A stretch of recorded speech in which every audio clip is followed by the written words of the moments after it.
that you have to essentially take insurance. Yes. I mean, there's still a few. There's still some doctors you can go to where they'll tell you, if you ever ask, like, hey, this procedure, like you walk into a doctor's office and they're going to do a test or something. Oh, that's $850 and that'll be covered X% by insurance. What if I pay cash? Oh, I could do it for $150. I mean, it's insane. And so what you have and what people are waking up to, because people have started to blow the whistle, the healthcare, the ACA subsidies, it's an $800 billion annual transfer direct from the federal payment system right into the insurance companies. And what they do is they artificially lower premiums a little bit so that the Democrats can then come back. And if the Republicans don't buy off on this, they can say, look, the Republicans raised your premiums. No, the premiums were always that high. Always. It's kind of like saying, hey, you know what? Gas is $5 a gallon, but we're going to transfer $1 trillion a year to all of the oil companies to artificially lower gas prices from $5 to $2.50. And then when we end that subsidy, they go back up to $5 and it's their fault. This is what they're doing. This is the Democrats. This is what they wanted to do. This is why they purposely extended the ACA subsidies only until December 31st of the next presidential cycle, so that if a Republican got elected, they could do this exact thing. They could demand that these ACA subsidies get extended. And if not, then they're going to run around and say that Republicans drove your premiums. No, the ACA drove the premiums up. The ACA is the problem. It's why it's under the ACA that we cover illegal aliens. It's under the ACA that you cover adult children up until 26. And you've got, on the flip side, you've got the ideological left that runs around saying, we're the richest country in the world. People should have free healthcare. But realize that healthcare is not a thing that you can just give away. It is somebody's service. It is somebody's intellectual property. It is. So there you go. This is a pretty interesting conversation that he's saying here, because everything the guy just said is absolutely right. I mean, the ACA, the prices that they created, it balkanized the system and essentially made it so that there is no free market principle within it. That's what he said at the very beginning there. And it makes it so that the networks themselves, and they get paid directly through the government. I mean, it's a self-licking ice cream cone, really. I mean, it's been a problem for years and decades at this point, and everyone's pretty much ignored it and acted like Obamacare wasn't a disaster, even though it was always a disaster. Obamacare has been a disaster since it was created. I mean, the healthcare premiums in this country have skyrocketed. I mean, I tell this story to people that I've been on the board of my family's company for many years now, and I've watched the healthcare premiums go up upwards of 2,100% just in the years that I've been on the board, since I was 21 years old. So it's amazing to me that finally people are starting to talk about that, and it's pretty amazing. It doesn't seem to me like these people are that surprised by it. I mean, maybe that means that we're actually getting some movement on that. That would be interesting if that's actually the case, if we're actually getting people to realize that this is actually true, that this is a problem. It's been a problem. It's been a problem for a long time. And there's another clip here that's worth talking about, and this is from the guy that actually helped get the Obamacare passed. Let me see if I can pull this up here real quick. And Jack Tron, welcome to the stage. Thanks, man. What's up? Hey, I'm just joining in. I'm still here in Jersey. I thought I was going to be stuck here for a while now with the shutdown, but looks like I only just literally cannot because of flight delays. That's exciting. Well, yeah, I mean, the flight delays aren't going to go away immediately, so they should fix that. But here's the next clip on this Obamacare stuff, and this is another amazing piece. I found this earlier today. I think Margo was the first person to share this clip earlier today, but this clip is worth watching and worth listening to, because this is, yet again, just another proof that Obamacare was a scam from the very beginning. You just literally cannot do it. Okay, transparent financing, unless I have transparent financing, also transparent spending. I mean, this bill was written in a tortured way to make sure CBO did not score the mandate as taxes. If CBO scored the mandate as taxes, the bill dies. Okay, so it's written to do that. In terms of risk-rated subsidies, if you had a law which said healthy people are going to pay in, it made explicit that healthy people pay in and sick people get money, it would not have passed. Okay, just like lack of transparency is a huge political advantage. And basically, call it the stupidity of the American voter or whatever. But basically, that was really, really critical to getting the thing to pass. And, it's the second best argument. Look, I wish Mark was right. We can make it all transparent, but I'd rather have this law than not. And there you go. I mean, that gives away the whole game there, really. I mean, that's just 100% solidifying what they just said in the previous clip. This guy's the guy that's talking about getting the bill passed. This is back when they were actually trying to get it through. And this guy's saying directly, the stupidity of the American voter. That's the way that we had to do this. There's no way we could have gotten it through if we were transparent with how much it would cost. And the way that they did this, by the way, what he's talking about, the CBO. So the way that they're talking about it is they didn't factor in the long-term effects on how much this would change the market and how much it would change the costs, right? So they didn't put that in there. They didn't show that. They didn't show the future costs. They just showed what the cost would be immediately up to that point so that you had to renegotiate it, because renegotiating it based on December 31st, after that, if they had included everything past that, it would have been astronomical and it would have never passed the CBO.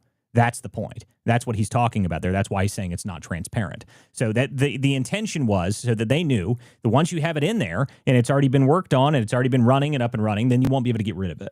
That's the intention. That was always the idea. And that's why many people, when they were talking about Obamacare when it first came out in the first place, was that the idea was essentially that it was designed intentionally to move us towards a single payer system. That's what they wanted to do. That's what the intention of Obamacare always was. It was never about making affordable care, making it cheaper and everything else like that. No, that was never the design. The design was to make it so the healthcare was so expensive that it would move us towards a single payer system. That was always the intention. That was always the idea.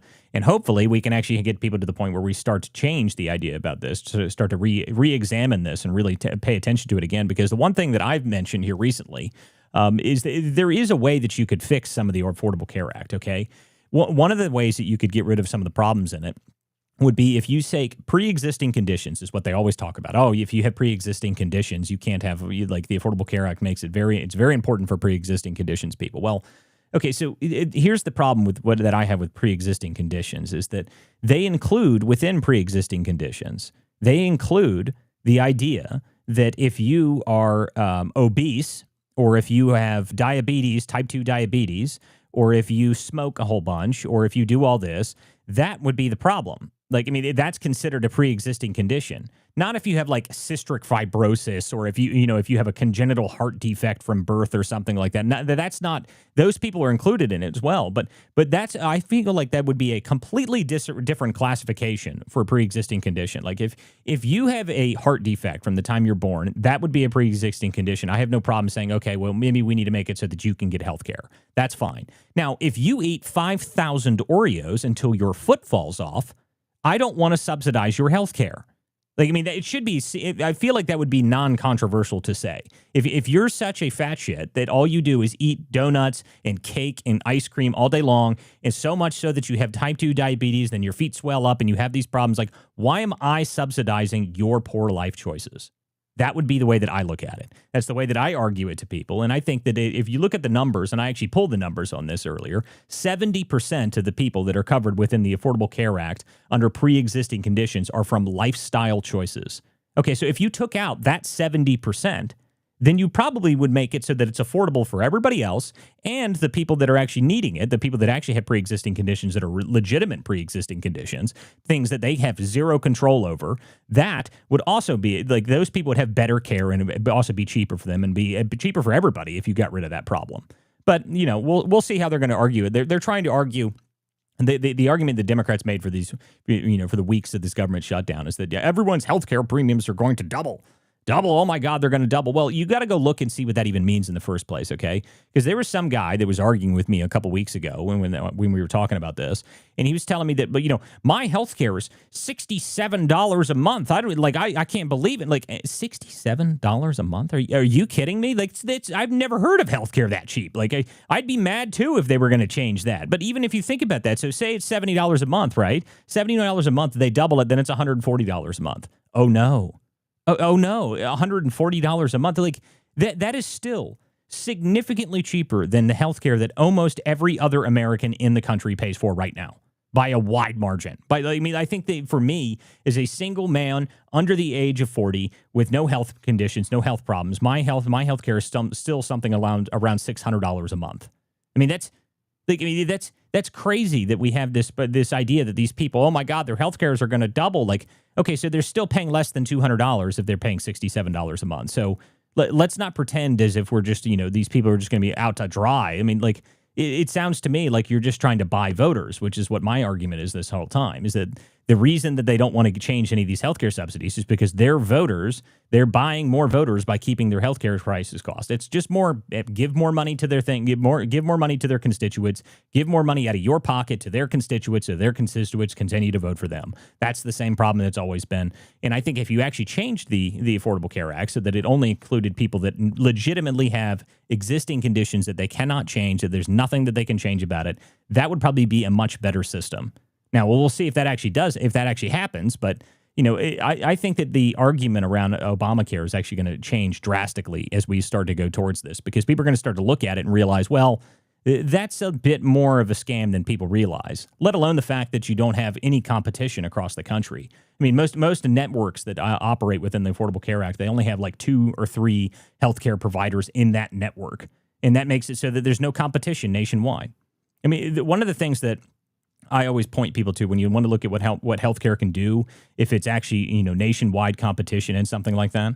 If you look at that, if you go look at nationwide competition on something that's not covered at all by insurance, go look at how much LASIK costs now. LASIK's like $300 now. Like, I mean, it's insanely cheap. I mean, it's what happens when you have a free market competition. Whoever has the best services for the best prices, those are the people that manage to move up in it. I mean, it's a pretty good example of it. But we'll see what actually ends up happening as we move through this. But of course, the Democrats, now that they have caved, Blue Sky is in full meltdown. I mean, it just absolute meltdown and tears. MSNBC has been melting down. Schumer is getting ratio to high heaven over there. Yeah. Well, listen, Schumer is just doomed at this point. Okay, like he only did all of this in the first place so that he could try and maintain some sort of semblance of not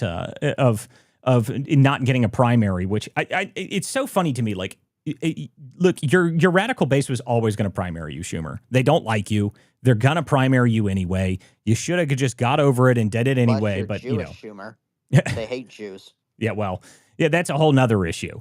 I mean, another problem. But let's see here. So there's an MSNBC clip here that I think is worth playing here. So this is the MSNBC panel talking about the shutdown, and it's pretty funny to me because they're just furious that it's ending. It's strange. Oh, sound.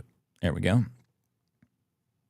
Dean, to go back to the original sort of part of this conversation of whether he is a good deal maker, I mean, in a way, it seems like the president is kind of getting what he wanted 40 days ago when all this started. He was out there saying that, oh, this is all about Democrats trying to give health care to illegal immigrants. He just said that to reporters moments ago, repeated that refrain that Democrats had actually very successfully pushed back against.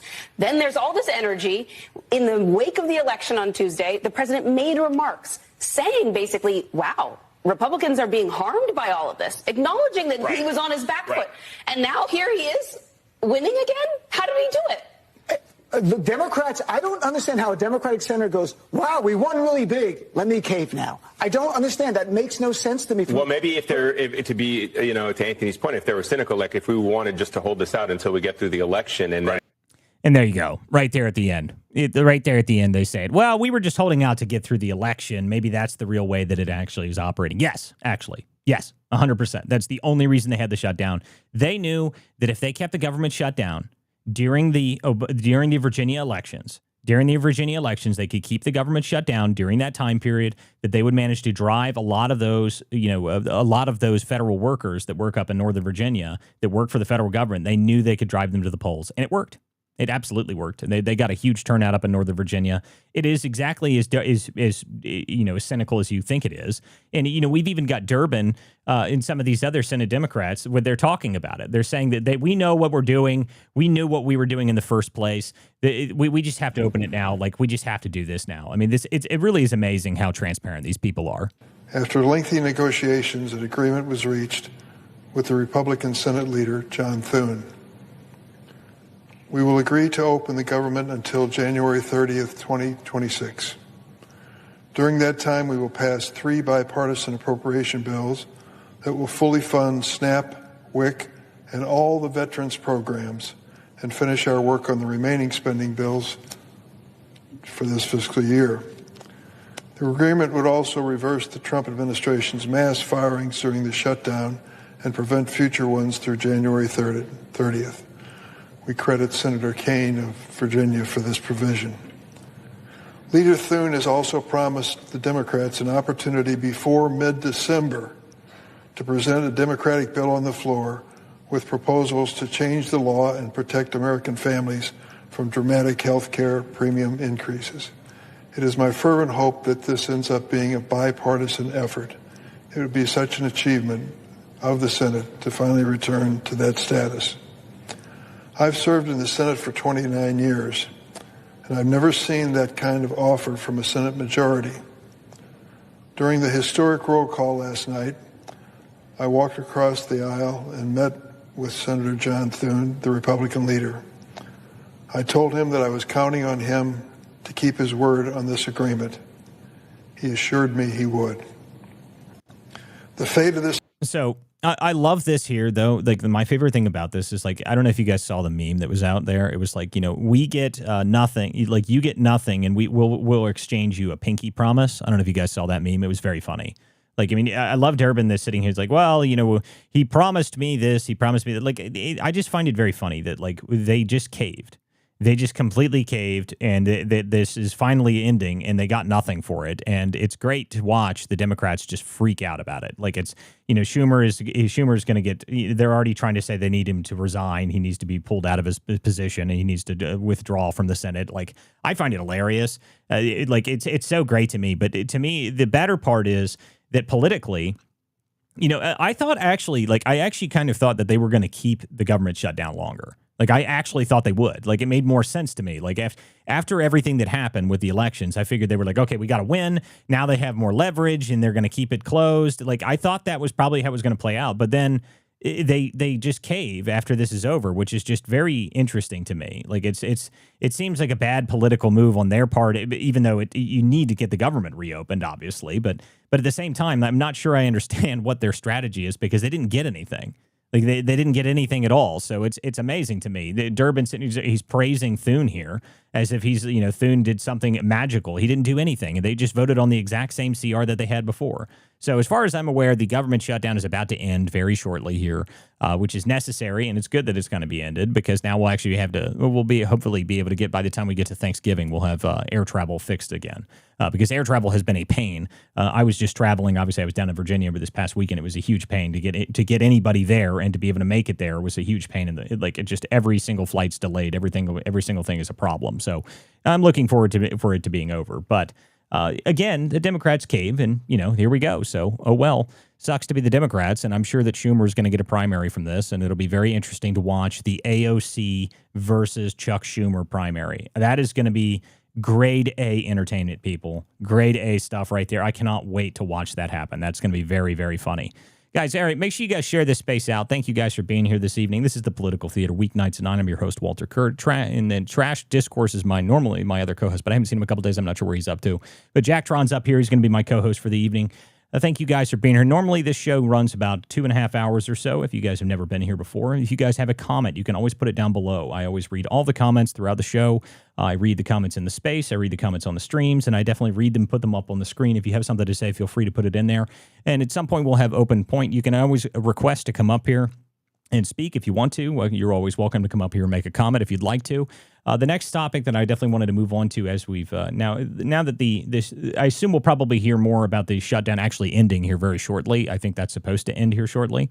But before we even get to that, there's other stories to talk about. I don't know if you guys saw this other story, this BBC story this morning.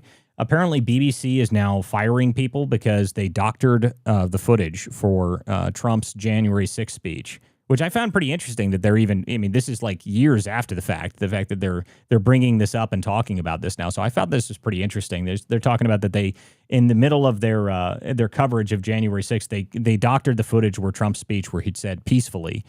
So they removed that part of it, and they just completely took that out. Now, I don't ever watch or pay any attention to what the BBC says. I haven't really paid attention to the BBC in many years. The last real thing I watched from BBC was Top Gear. And the last thing that they did that I thought was interesting was when Jeremy Clarkson punched one of the BBC producers in the face because he said something to him. That was like the last time I paid any attention to the BBC. But, it is pretty entertaining. And what's up, Jordan? Welcome to the stage, man.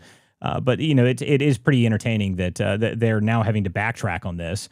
And Trump is threatening $1 billion legal suit against them, which I thought was, typical of Trump. Every legal suit he does is like, it's got to be $50 billion or some ridiculous number, and then he settles. But I can't wait until the Trump presidential library opens. I am so excited for that. The Trump presidential library is going to have a wing for all of the people that he beat in court, and they're going to be the people that just fund each wing of the library. It's going to be glorious. I can't wait for it. Yeah, Norm Ison's going to be the crown jewel of that library. That's going to be entertaining as hell. I can't wait. It's going to be great, man. It's going to be fantastic. What's up, Jordan? Haven't seen you in ages. Where you been? Jordan, you there? I don't know. I can't see if his mic is open, but I don't hear anything if he's talking. There's another story that I meant to bring this up as soon as the show opened. I don't know if you guys saw this, but the U.S. has made a move for visas that apparently if you are fat, you are not allowed to get a U.S. visa anymore. So no fatties. That is a new rule that just came out from the State Department, that apparently if you have a high caloric intake, that you are not allowed to get a visa into the United States, which that is just such a hilarious thing to me. I mean, I don't know why that, of course it made national news almost immediately. So welcome to America. No fatties allowed. Great. I think that's a great idea. I think that's a perfect ruling. I see no problems with it at all. I'm sure somebody will find a reason to be upset about it, but I definitely am not. I find that just very, very funny. I mean, that's just great. I love that stuff. I think it's hilarious. I think it's one of the best things that they've done. It's also a very, very, very good troll. I think it's absolutely hilarious. No, I think it's so great, dude. As soon as I saw that, I was like, what? Just no fatties. I just love it, man. What? All right. It's just fantastic stuff, man.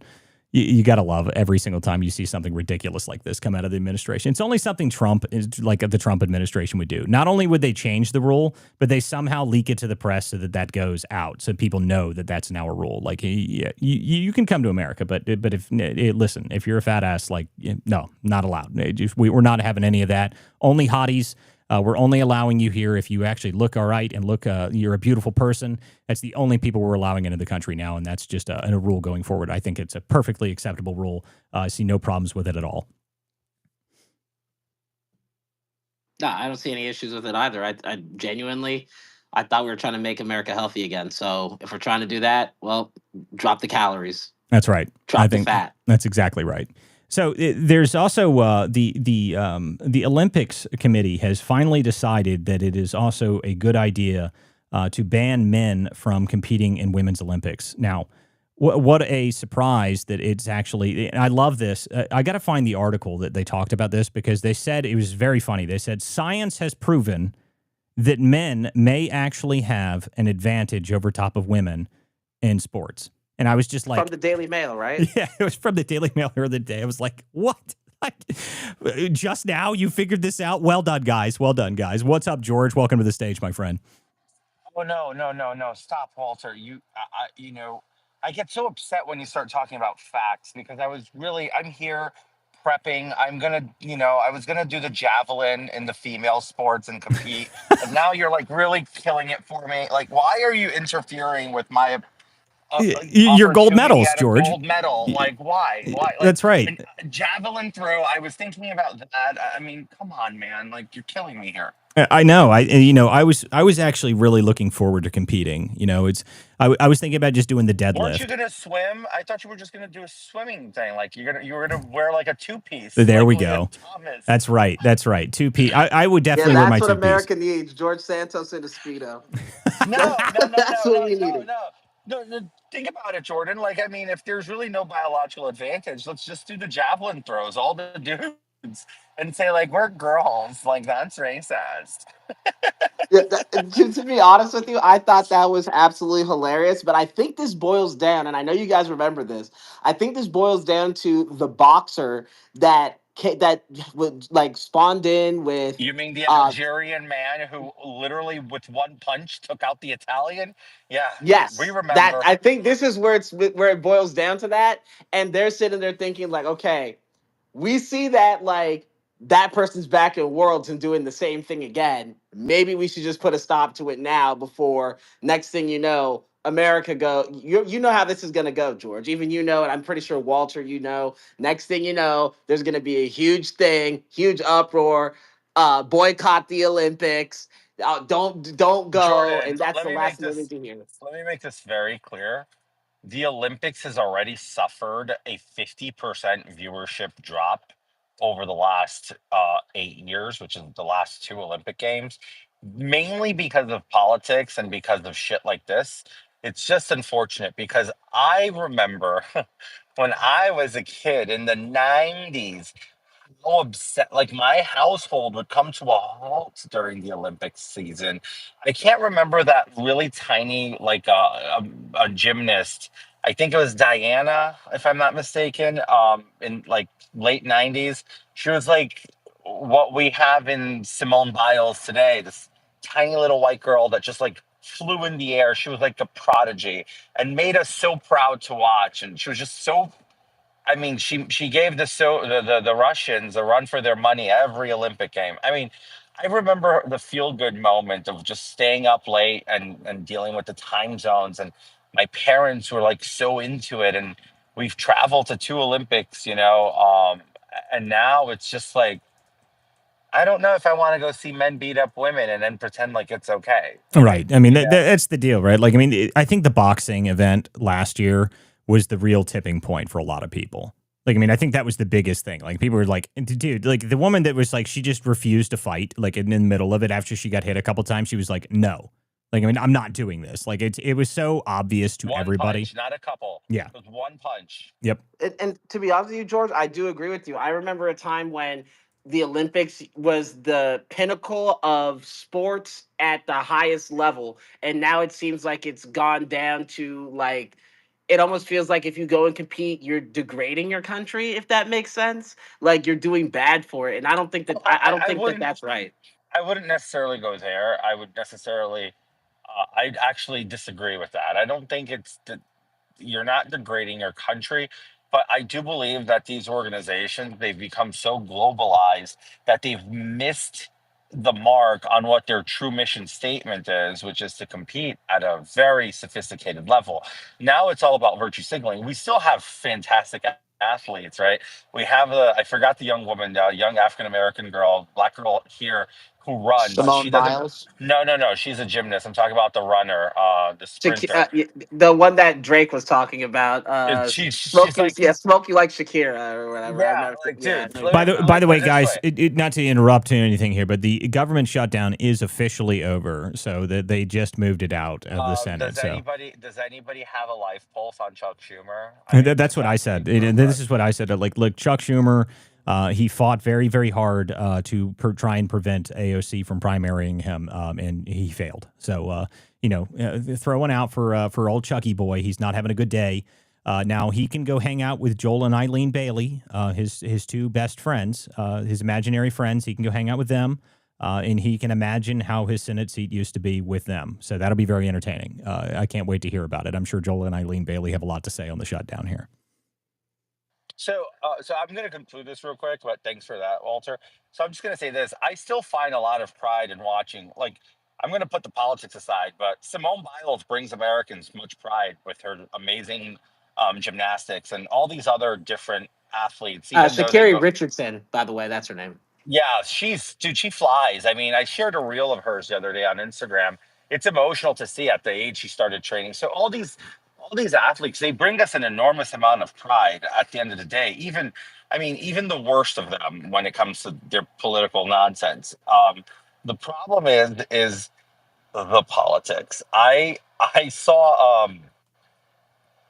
what's the actress from Hunger Games, guys? Help me out here. I have no idea. Jennifer Lawrence. Jennifer Lawrence saying that she's no longer going to comment on politics because she saw it's pointless that celebrities don't influence politics. Well, first of all, thank you for realizing that. Just a little too late. But second of all, how about celebrities stick to entertainment? How about athletes stick to sports? And how about leave the politicking to the politicians? And how I about am Stephen King just stick to fiction? You know Well, what? I Stephen hate to. King it breaks my heart because I'm a massive Stephen King fan. I grew up on all his horror stuff. And I have interacted with Stephen King here multiple times in a very negative way. And it just brings me great sadness because to me, I still think he's one of the best fiction writers, horror writers in history. His story is inspiring, but yet he ruined it for me. Like, I won't watch Stephen King stuff. And like some of my favorite is like The Mist or The Institute. Like, it's just infuriating that people think that they should get involved in politics when that's not their lane. Stick to your lane. And I think that having all these people influence politics, all they do is add more fuel to the fire, and you're helping tear this country apart. I I think couldn't agree more, George. I we used to be should a huge really fan. consider, yeah, we should really reconsider celebrities and artists and athletes. They should just really stick to the lane of what it is they do, and remember that that's why people like them. Like Travis Kelsey is a great example. He has a lot of fans who are conservatives, and all of a sudden he wants to take dumps on President Trump because of his girlfriend. I mean, come on, silly. It's silly. It's But that's why, self-destructive. to be honest with you, that's why I respect the NHL so much. Every NHL player and in like that entire realm of just hockey, they've completely stayed out of it in every facet. They every time that's like, oh, they've done this. Nope, not dealing with it. We're not even changing anything about it. And to be honest with you, I think that's the right way to go. If anybody wants to take, a page out of anybody's book, it's definitely, the NHL. I know the NFL with like Kaepernick and stuff like No, but that. The MLB isn't too different. The baseball league didn't really get involved with the politics either. Yeah, they refuse to. You can kind of Yeah, tell I mean, who's I where think where it's people mainly stand.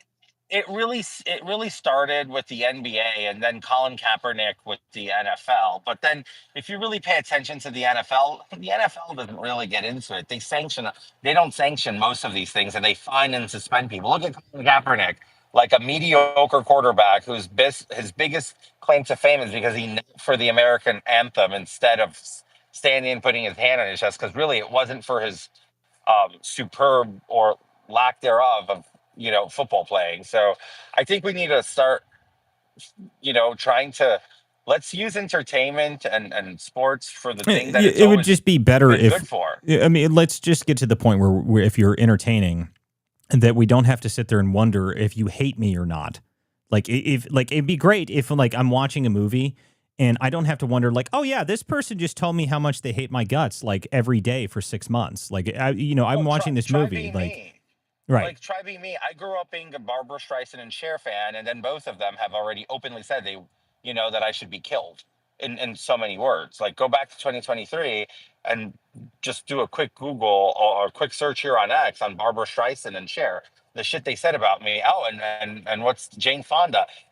The sad part is that these are people who I idolized as great entertainers because I like their work. I think Jane Fonda is still a fantastic actress, although I know how she feels about me all too well. Or Cher is immortal. I mean, and Barbara Streisand is fucking motherfucking Barbara Streisand. I'm sorry for the expletive there, but what I'm trying to say is entertainers used to be where we would all go And George, it sounds like we're losing to you. put our differences aside.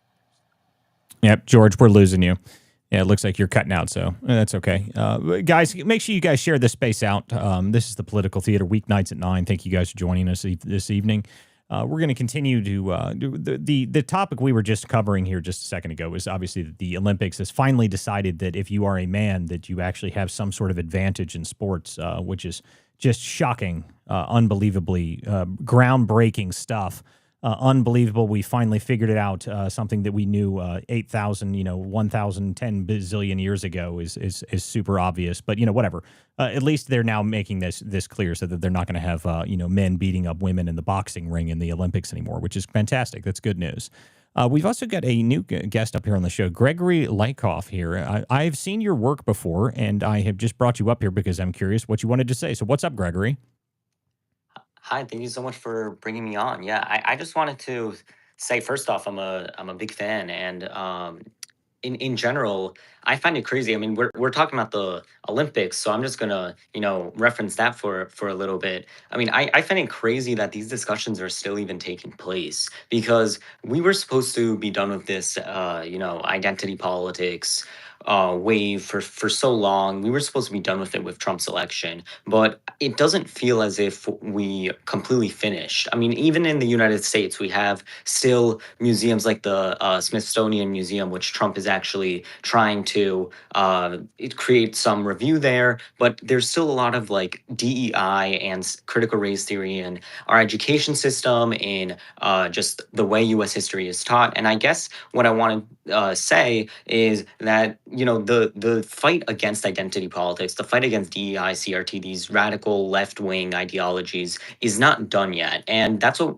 we should focus on. So in general, like the Trump administration has been very good at making sure the government hasn't been sponsoring any of these programs, but still, I mean, through my work at least, I have uncovered that New York, for example, spends millions of dollars on different DEI programs that are disguised as other programs just so they don't refrain from federal funding. So I don't know. I feel as if this is an important part. It's obviously not the most important thing right now. We have a government shutdown that's hopefully coming to an end now. But definitely, I want to see the mission finish, because eventually, when Democrats are going to be in power, this identity politics is going to come back, and it's just important to finish it right now when we have the opportunity to. Yeah, someone in one of the streams here just said something that I really liked. It's when common sense is no longer breaking news, I'll feel much better about our future. And I completely agree with that. 100%, 1,000% agree with that. Patriot Allen is one who just said that. I definitely agree with that concept. The day that we're no longer debating whether or not Steve is allowed to sit naked in the women's sauna, I will be very, very happy. I'd like us to get away from that so we can actually have a real conversation about actual issues that matter. But for some strange reason, the progressive wing in the Democrat Party has decided that this is still a major issue for them that they want to continue on here. Okay, guys, the next topic I really want to bring up here, and this is part of the name of the space, is that the right-wing civil war has been continuing on. This is something I need to bring up, like, just almost immediately here. There is a clip that's floating around right now. There's this argument between Ben Shapiro and Nick Fuentes. This argument has just been growing and growing and growing for months. Obviously, there's this ridiculous argument between the two of them. And the one thing I want to bring up here is that this argument, if this needs to be had in an open forum debate, so people can actually just hear an actual discussion in a public forum between the two people, because I'm getting very tired of seeing stuff like this, which is, and I put this up on the screen for those who are watching this live. This clip that is floating around here, it says, just let me read the caption here. It says, Ben Shapiro implies that the only way you can stop Nick Fuentes is to cancel him. Okay, but then Nick being canceled has backfired, is what this says. Now, I just want you to listen to what that says. Now, listen to this clip, and this is what the comment that I wanted to make on it. So just listen to what it said here. I think this idea that you're not allowed to have scorn for views that you believe are damaging or deeply immoral, like truly bad. Like, for example, not even arguments, just statements. Like, Nick Fuentes calling J.D. Vance's wife a jeet. Like, that's not an argument. Or that how are you supposed to respond to the argument that he has made, for example, that J.D. Vance is a fat gay race traitor who shouldn't be president of the United States because he's in an intermarriage? Am I allowed to respond to scorn? I feel like scorn is a pretty good response to that, and that doesn't actually deserve a debate or a fulsome discussion. And that, in fact, treating that as though that is a rational idea is a disservice to rationality. But if you treat all forms of that response as cancellation, that's probably how you get to this math. So the point I wanted to make on this specifically is not even necessarily what he was arguing or what he was talking about for Nick Fuentes. It's the comment that is listed on this clip that has 600,000 views on it, okay? The comment said, Ben Shapiro implies the only way to stop Nick Fuentes is to cancel him. That is not what he said. Okay, like, are we just going to share clips of people and say they say something even though they didn't say it? Like, I mean, is that what we're doing now? Like, can we just actually if we're going to have this argument, which I think is retarded in the first place, like, if we're going to have this argument, can we at least be honest about what people are saying? That would be so much more helpful. Like, if you want to have this debate, if you want to have this argument amongst the right wing, if you want to have this fight, then at least be honest about what you're saying about the other person. If we're just going to share clips of something Ben Shapiro said, and you pull a section of it out and say, look what he said here, or you pull a section of what Nick Fuentes says and say, look what he said here. If we're just going to fight back and forth with clips, this is ridiculous. Okay. Now, the one thing I will point out about what Ben Shapiro has been talking about here recently is like people are it's very interesting to watch this. Okay. Because it is very apparent to me that there is a percentage of the right wing that exists today that is not actually conservative, from what the term conservative means. And they're arguing whether or not this person should be considered a conservative, even though they're saying just conservative things. You may not be a conservative yourself. You may be a right-wing nationalist. You may be a right-wing populist. You may be a number of things. But if if you disagree with a lot of the things that Ben has said in some of these clips that are floating around here today, you're just not actually a conservative, which is fine. But just say that and stop trying to be mad and say, oh, my goodness, this particular brand of conservatism is not popular. It's just conservatism. It's not like there's something different about it. This is the concept. And just because you don't agree with it doesn't mean that it's not a conservative or not a talking point. This is the same thing that people like Ben has been saying forever. I mean, this is the same concept. There's nothing new about it. But it's just, I get very annoyed watching these people that pull clips and they say something that's not what he says in the clip. Then they argue that this is what he said in the clip. Then a whole bunch of people post a bunch of crap underneath it saying, oh my God, look, he only loves Israel. Like there's not even anything in there about Israel. I mean, it's just ridiculous. Okay. This debate needs to just be had out in the public, in a public forum. It needs to be done in the open so people can see it, so people can argue about it. And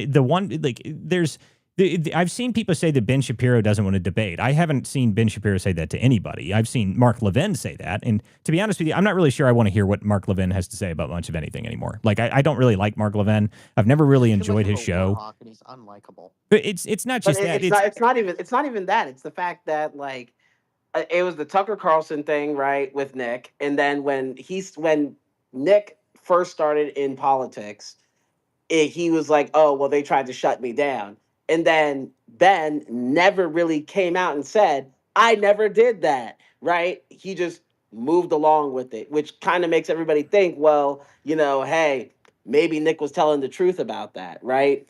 And truth be told, they probably did do that to Nick, and that happened. Listen, okay, whatever. But now Nick's bigger than ever. So debate him.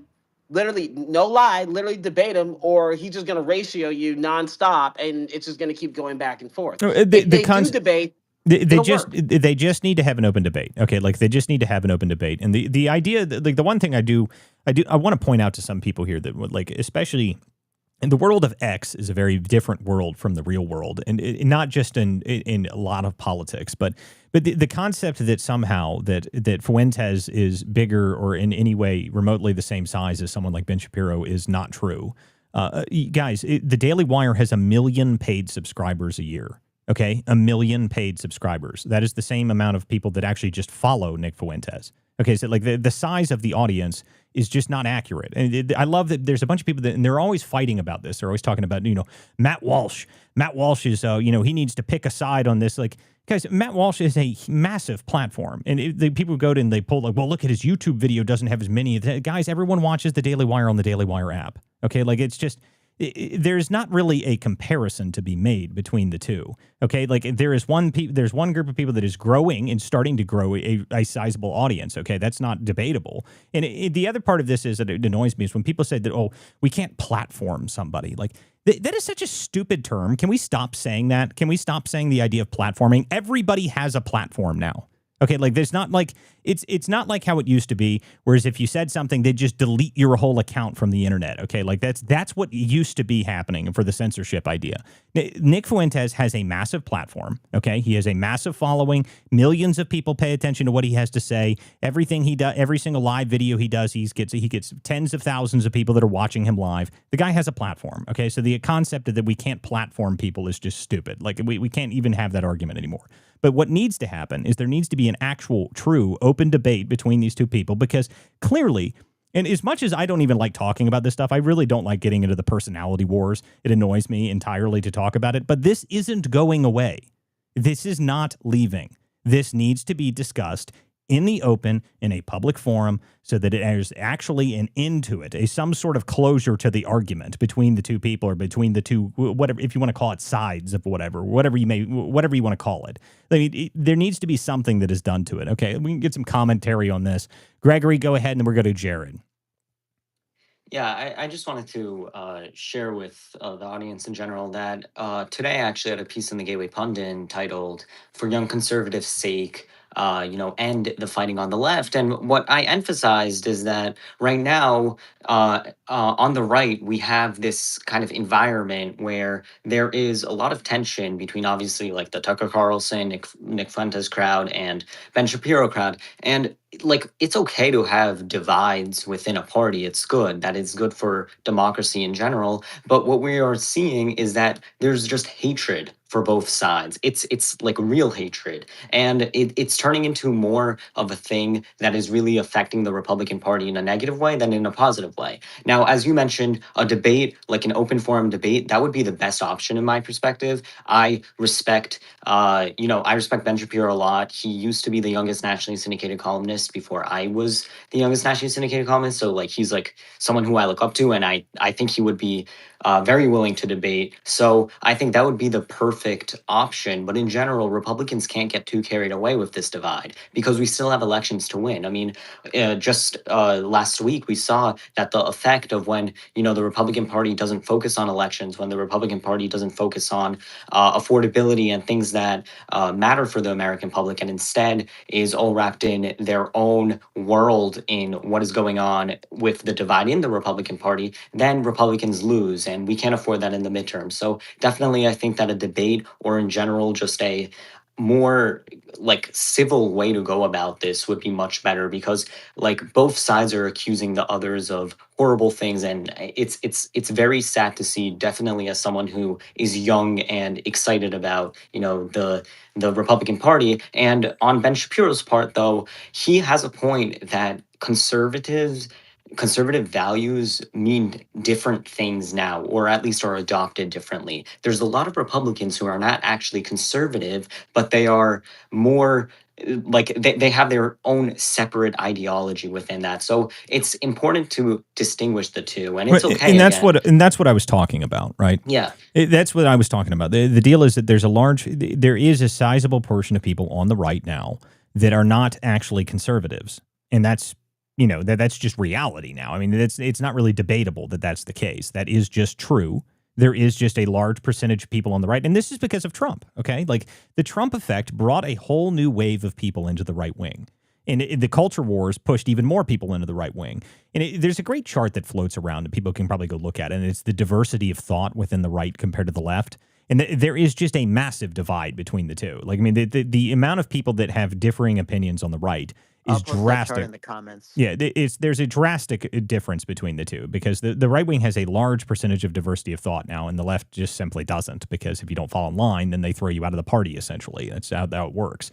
But at the same time, this debate, at some point, and I agree with what you said there, Gregory, about the idea that there's a lot of hatred that's going around between the two sides. And that's true, but the reason that there's so much hatred is because they're not talking.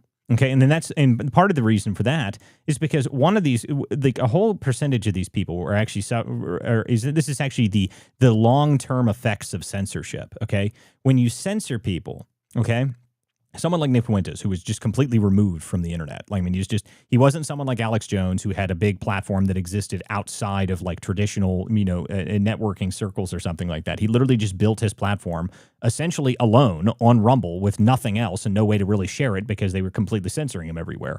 The result of that, and this is one of the things I point out to people that hate the guy so much, there's so many people that despise him for whatever freaking reason constantly. And it's like, guys, you pushed the person out of the entire public square, and you couldn't have anybody talk to him because he was removed from the public square. Why are you surprised that his ideology managed to radicalize even further? Like, why are you surprised by that? You shouldn't be. You removed him from polite society, and then he was stuck talking to just him and his followers, essentially, and he grew a platform anyway.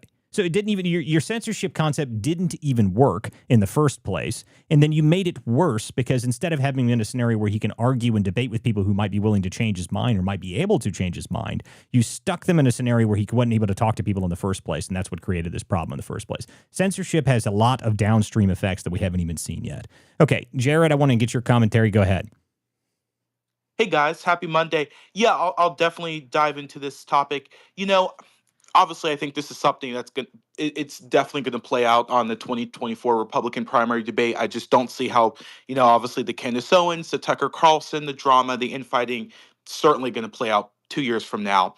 But it's just one thing, and I think you were. I think you were leading into this, Walter. It's like, well, if it's Nick Fuentes and if it's Ben Shapiro, it's always like Matt Walsh has to say something. Well, Michael Knowles has to say something. No, everyone can be their own person. Everyone can have diversity of a thought. And at the end of the day, let this play out and see where it goes. I mean, that is the finest, simple thing that could happen. Megyn Kelly had on Nick Fuentes as a guest last week. I'm sorry, she had on. She had on Ben Shapiro as a guest. I'm sorry, she had on Matt Walsh as a guest last week, and she simply asked Matt Walsh, "What side do you stand?" And Matt Walsh was like, "I don't have to pick a side." He was like, "I can do my show 5 days a week, cover hot topics, and move on." And I think that's just like the simplest form that you can get. So we'll see where this goes. But my question would be for Nick Fuentes, is like, what tangible thing are you bringing to the, I don't want to use the word Republican Party because obviously he's not a Republican, but I think we would all agree that we still consider him a right-wing individual. So what forefront, what tangible effect do you bring? Because I don't see him encouraging, I don't see him commenting on any given current topic. I don't know what his thoughts are on healthcare. I don't know what his thoughts are on the political violence that we're seeing Jared, in this country. So Sure. the one thing I'll have to push back on you there. So that's just simply not true. Nick Fuentes literally comments every single night and has a 2.5-hour stream where he talks about daily events. So he is usually covering current topics. But most people just here's the other thing is a large percentage of people just don't watch the guy and don't know anything about him. I'm not going to lie. I did not watch Nick Fuentes at all. Okay, I never really paid any attention to this guy. Not my cup of tea, not my style of commentary. Don't really, just never paid any attention to it. So, but just because he's been talked about so much recently, this is the funnier part about the anti Fuentes people were just hysterical. Okay, their whole concept was to just yell about what he was saying and, oh my God, this guy's the worst. And they shared 80 billion clips of him to the point that I was like, fine, I'll go see what he's saying. I'll go listen to see what he's like. Is he that bad? Is it that horrible that I can't even listen to it? Is it is that possible? You go and listen to it, and it's he definitely has a very, very hard line essentially. I don't I hesitate to say Nazi, but he definitely has anti-Semitic stuff that he talks about in his stuff. He does, and I don't care. Listen, he has his own platform. He's not going away, but the guy does comment on daily stuff on a regular basis. He does. I mean, he has a very large platform for that part. I mean, that's just reality. But in terms of what he adds tangibly to the right wing, whether you consider him right wing or not, I'm not sure. He doesn't actually. He didn't support Trump in this most recent election. He's talking about what he doesn't want to do with Vance. I don't really know. Here's the other problem is I don't really actually know where he personally stands. I think his idea is just hardline American nationalism, and I understand that, I guess, but I don't really know where he stands directly on the issues because I do. But to be honest with you, that's because I just don't watch the guy enough to know. But that's well I don't know. Yeah, that's a well taken point. And that could obviously just be my ignorance because I don't watch his show either. I think all of us, most people, just see what's poured on the algorithm, what's at the forefront of every day. But I mean, my only criticism is against the people, and I think you and I would agree is why does Michael Knowles or why does Matt Walsh have to be anti Nick Fuentes? Right? Why can they just be their own person and have their show 5 days a week and just comment on whatever they want to? So these people trying to, have an inner fighting, and it's just crazy times 10. It doesn't do anything to benefit anybody, is what my thought is on it. No, and like you said, it's not going anywhere because they tried to remove him. And that's the problem, really. That's why I say there has to be some form of open debate. There has to be. You have to do it. Like you have to have the debate in an open forum, because otherwise this is just not going to go away. It's not going away. It's not going to stop. You have to actually have some form of open debate to be able to get this to be, if you really want to put it to bed, there should be a full open forum debate by a completely neutral moderator. I mean, I think Megyn Kelly, if there's anybody that was actually going to be able to host a debate openly between these two people, would probably be Megyn Kelly. I think she's done a pretty good job of being neutral in this whole idea recently. I think that might work. But the deal is, to me, is that like it's not going away, because trying to yell at each other, and then the annoying thing is the clip war. It's like, here's all of the clips for the day, and then here's all of the other person's response to the clips, and it's like, oh my Lord, like I hate all of you. Like, stop it. Like, it's just obnoxious. I don't have any interest in it. But it's a nonstop fight, which is why I'm talking about it, because it's not going away. It's obviously only getting worse, and the only way it's going to be fixed is if there's a true open conversation between the two sides, and we have to sit down and actually talk about it. Otherwise, it's just going to continue to be this obnoxious clip war where the pro-Israeli people say, look, he's a Nazi, and everyone goes, yeah, we know. And like, whatever, like, I mean, it's never ending. Like, the funnier part about it to me is that the people that keep screaming about Nick Fuentes are the same people that are growing his platform daily. Like, and you're just making him bigger.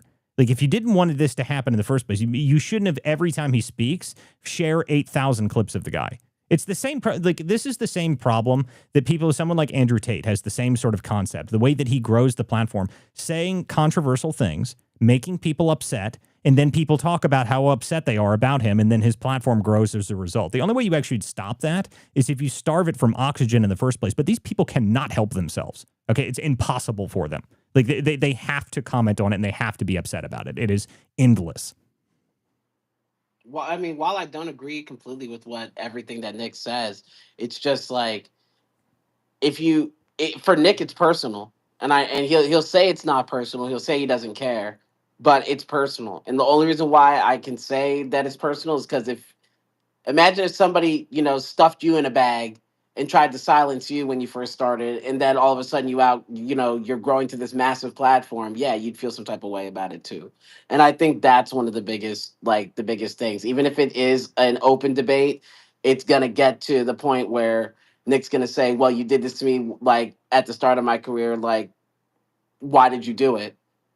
And if the answer's not, I'm sorry, like I didn't mean to do that, and I'm a terrible person for trying to silence you, then it's just gonna get worse. Like I think that's really at the level that it's at. It doesn't matter who the moderator of the debate is at this point. It really doesn't.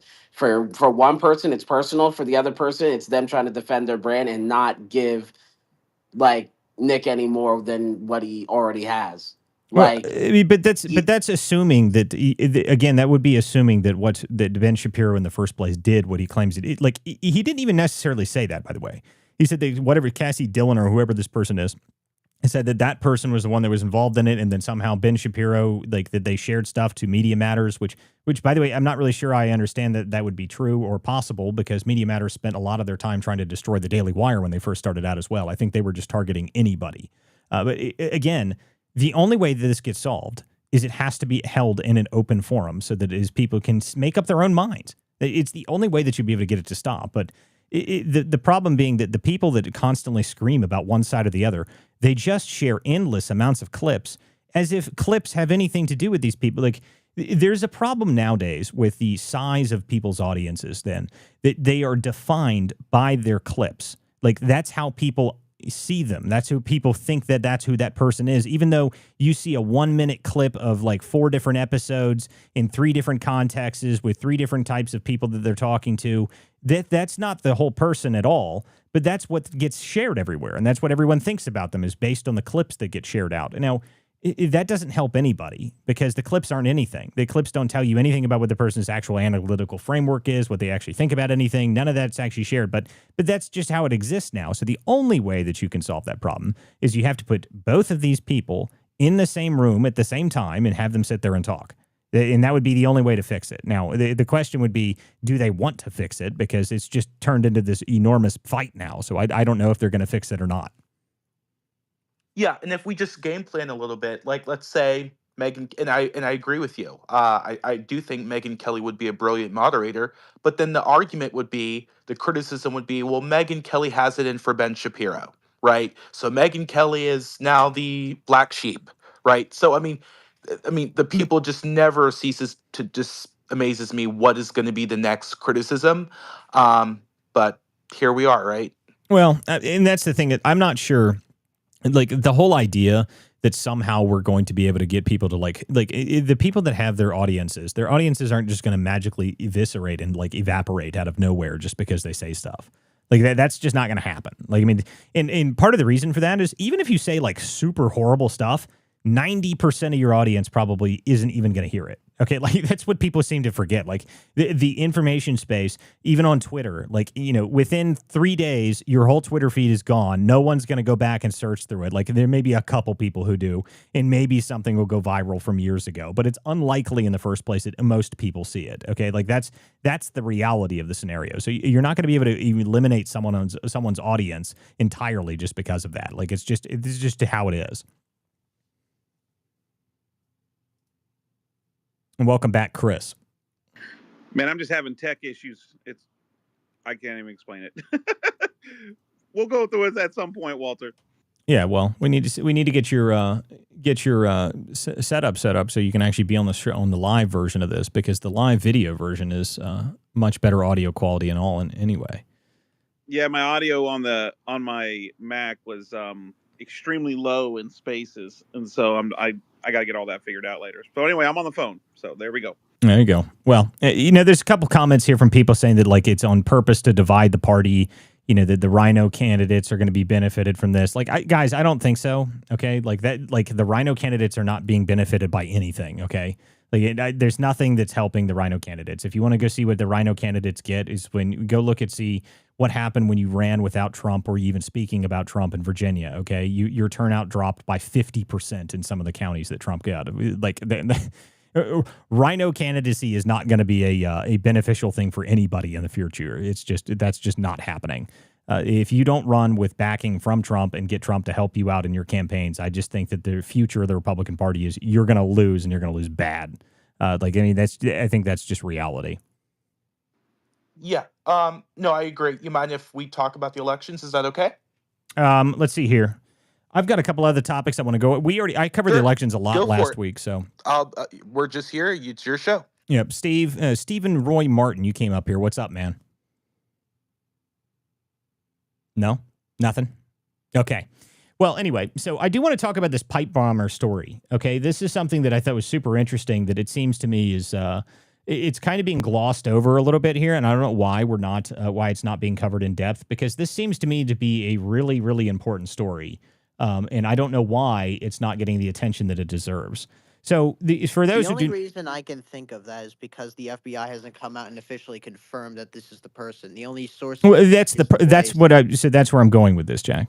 So the problem is I don't understand. We're not getting any comment at all from the FBI on this story, which I find very strange and very obnoxious, because this is obviously one of the biggest stories that has always been in the forefront. People have been talking about this thing forever. You know, there's been a whole bunch of research done into this. There's been all sorts of interesting stuff. That Darren Beattie found out that, you know, Kamala Harris was within like 8 feet of this freaking supposed pipe bomb outside of the DNC headquarters. You know, her whole security detail somehow missed it. You know, like this whole story has been very, very interesting for a very long time. And then suddenly this comes out and we get crickets. I don't understand. I don't. It has been very weird, and you know, like I also like uncovered that a lot of the woman who found this pipe bomb was, well, the one at the RNC was had a connection with a lot of ties to DARPA, which I thought was kind of interesting. Well, I mean, but look, AI censorship. Listen, so the story, just focusing on this one though. So the story that's now come out on this is that a former Capitol police officer is supposedly a forensic match to the January 6th pipe bomber, according to a analysis done by a gait analysis. When a gait analysis would be on how they walk. Okay. Now, the other part of this story that is annoying is that the people that are talking about it, and there's a number of people that are talking about it and commenting on it, and you know, saying, "Oh, it's not really good, it's not really great." They don't trust the gait analysis. They're also ignoring all of the other parts of the story that kind of make it make sense. Okay, like specifically, I think the most important part of this would be the fact that Kyle Seraphin apparently was on surveillance outside of this woman's house. and they pulled him off of it. So Kyle Seraphin was actually in here just a few minutes ago. he follows me. Listen, I've been talking about this for a minute though. Like this is a legitimate deal here. Like if there is actually a scenario where Kyle Seraphin was on surveillance outside of this person's house, there's a gate analysis. They go further in this, and they say that this person, this Capitol Police officer, apparently had a injury when they were a sports injury at some point that would have caused damage in their feet to cause this problem. So to me, this seems like a pretty interesting story, and we're not getting any comment at all from anybody in the FBI on it at all, and I don't like that. I'd like to know what's going on here because this is obviously a serious story. And I've never found it even remotely believable that somehow our FBI that has the ability to track people and find people in any scenario anywhere in the world, using, the very, very, very limited resources or limited like audio or video or whatever it is, and they can find people anywhere. And they can't find this person who was on video outside of the Capitol in one of the most secure areas in the entire country with multiple different video cameras. Kamala Harris herself and her damn security detail was 8 feet from this supposed pipe bomb, and we can't figure out who it is? Like, I don't believe that. No one believes that. No one buys it. And then this story comes out and we're getting crickets, and that's just bothersome to me. So I would like to get some real commentary on what exactly is going on here. I'd like at least a comment from the FBI. It feels like it at least deserves some sort of statement. Something.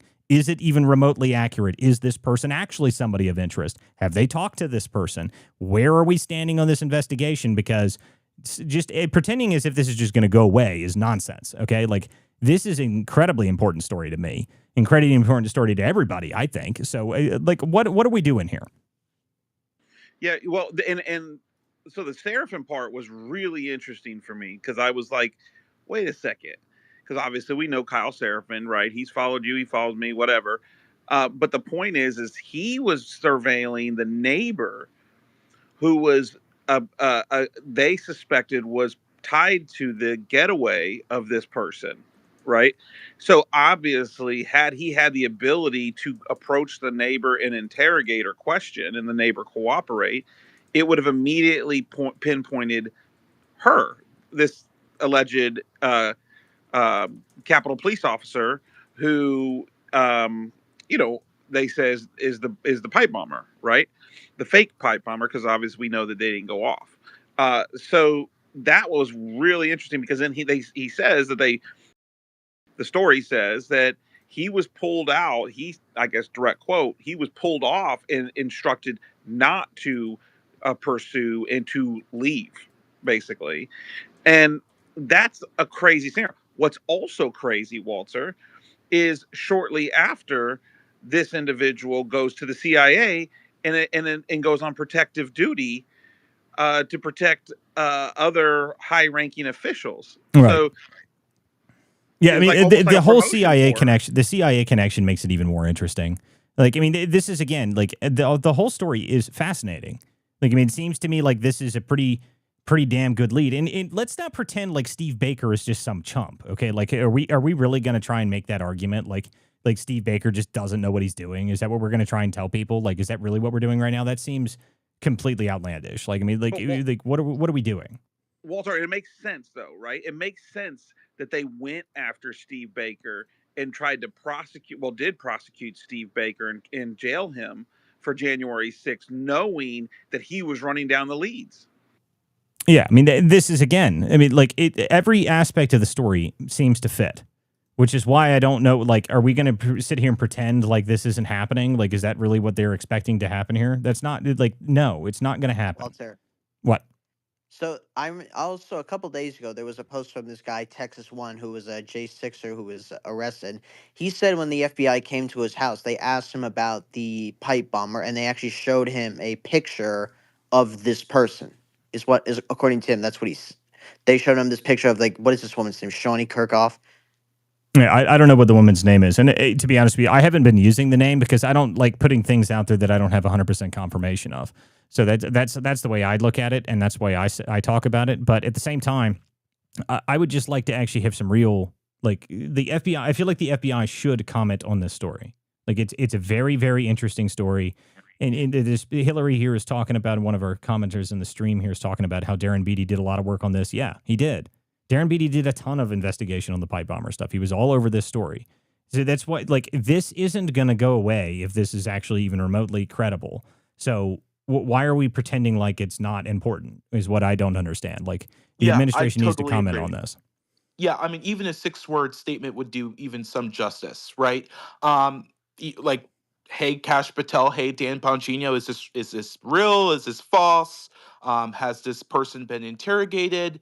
Have they have they been in a conference room with any personnel from the FBI or what have you? Right?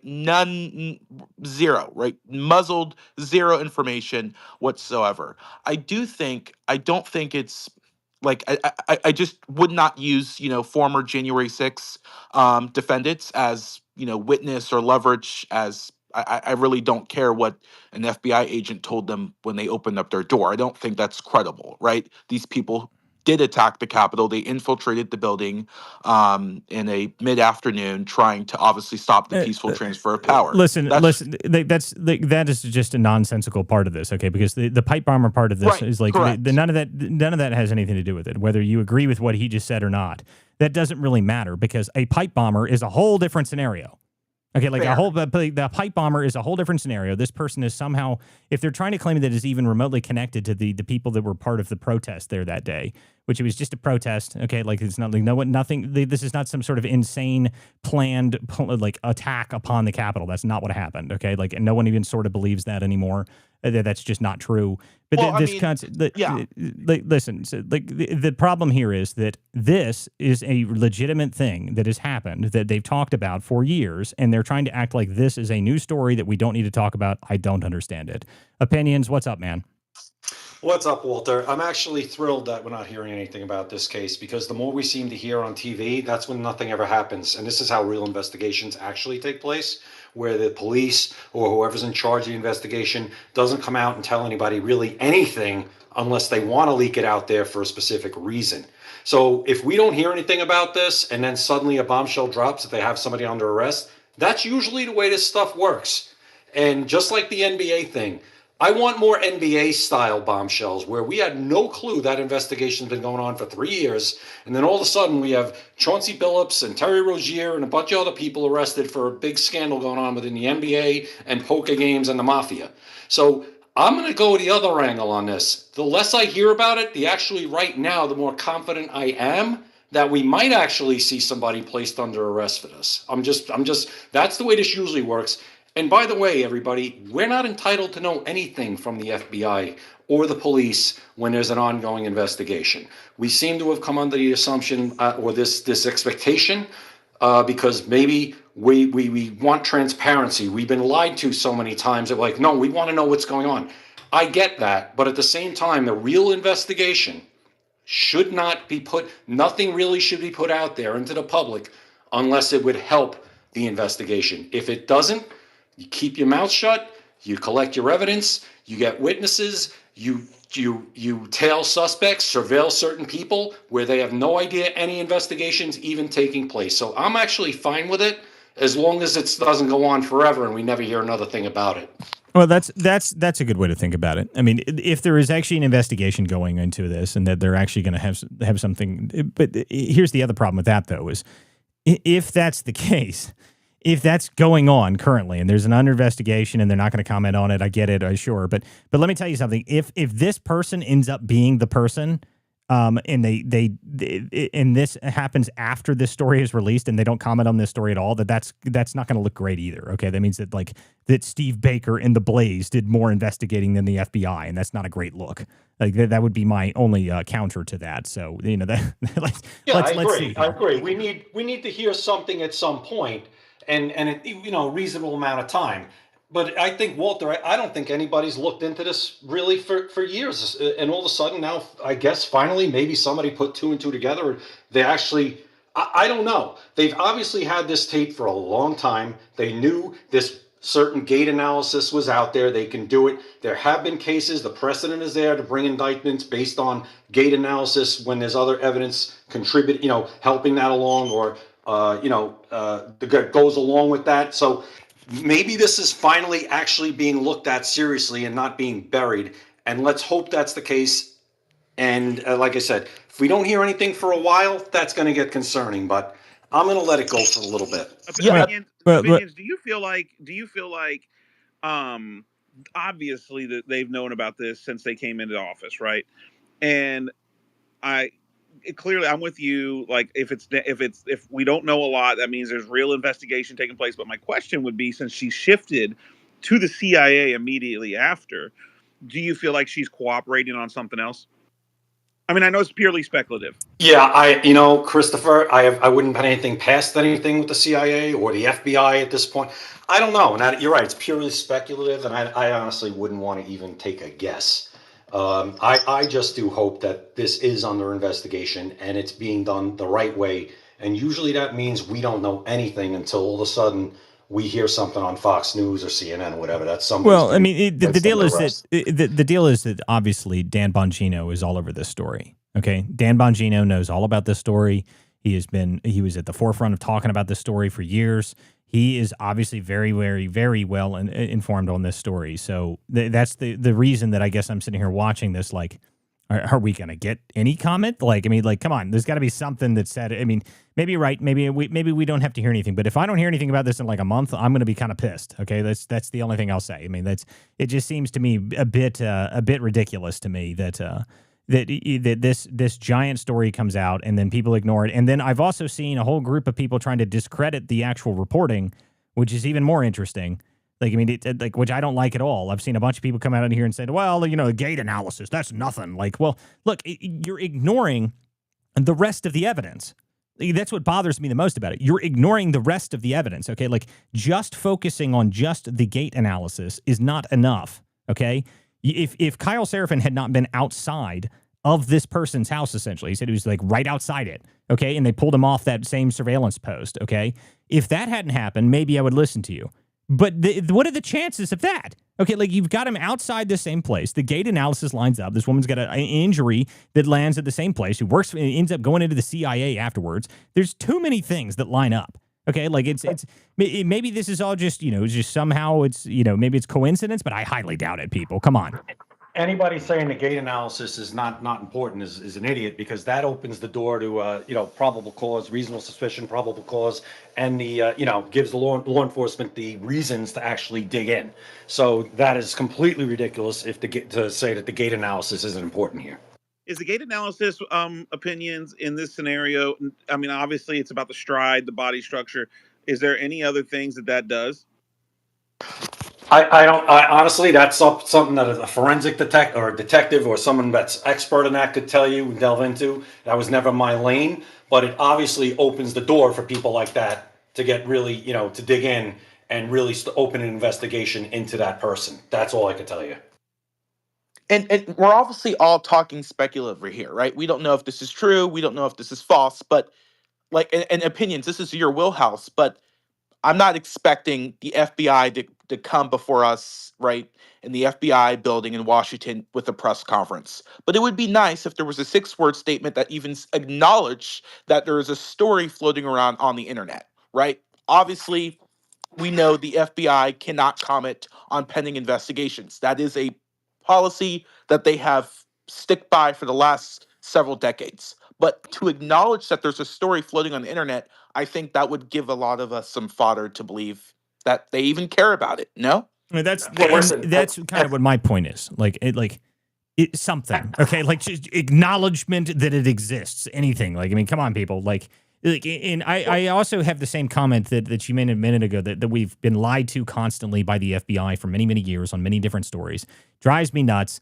And the idea that we're supposed to be super transparent, I get it. Okay, I'm not expecting a direct comment on the investigation or anything, but to just like this thing has like millions of views on this story now. Like, I mean, it is a massive story. Everybody knows this is happening. So some sort of acknowledgement or some sort of being like, we are aware of the story. Like, that's fine. Just something. Like, let's hear something. Like, well, we said polar opposite, Walter. I mean, like there was somebody who had tagged Ed Martin, the pardon czar or whatever, and the DOJ, and said that they've identified this person, blah blah blah blah, pending indictment coming or something of the sort. And he responded and said, this is not true. I did not say that, and neither has the DOJ. What does Ed Martin I have did to see. do? That I did What see. I does saw that the what other does day. Ed Martin have to do? Right, he's not inside the. He has. He. I mean, he has executive office inside the White House as a pardon attorney, but he has zero communication. I would believe, right, with response to a federal investigation of a pipe bomb in the District of Columbia. Different story, Jared.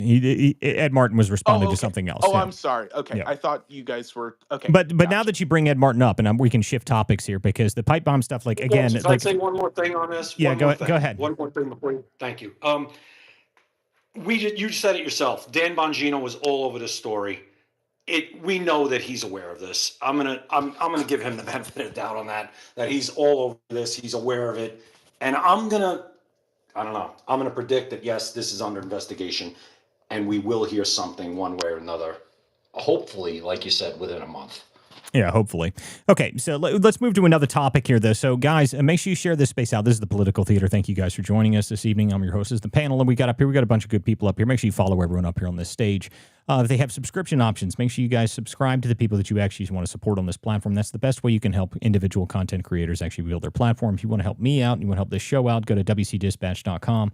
This show streams live on WCDispatch.com, on Rumble, on YouTube, and then it's also published on Spotify and Apple after the show. So thank you guys for being here this evening. If you got something to say, you can always put it down below. I do read the comments. Make sure you guys put a comment down there below. I do read everything on all the different streams. You have anything to say, and if you want to come up here and join the show, just request. You have to go to x.com, go to @WCDispatch, and then you can join the show and request, and you can come up here and make comments, and you can say whatever you want. So the next thing I want to talk about, and now that we brought up Ed Martin, this is actually a perfect segue into this. So the next thing I wanted to bring up and talk about here is the fact that it looks like we have now pardoned a bunch of people from the 2020 election stuff. So I thought this is a pretty interesting story. And also more interesting on that is that Jenna Ellis was also included in that. So Jenna Ellis, for those who forget, Jenna Ellis is one of these people that came out against Trump and was screaming about how much they hated Trump during this whole ordeal. And then it turns out that Trump pardons her anyway. Pretty gracious of President Trump to go along those lines, but he also pardoned Rudy Giuliani and a bunch of the other people that were part of the 2020 the election cases that came out. I don't see any problem with this at all. I think these prosecutions were absurd in the first place.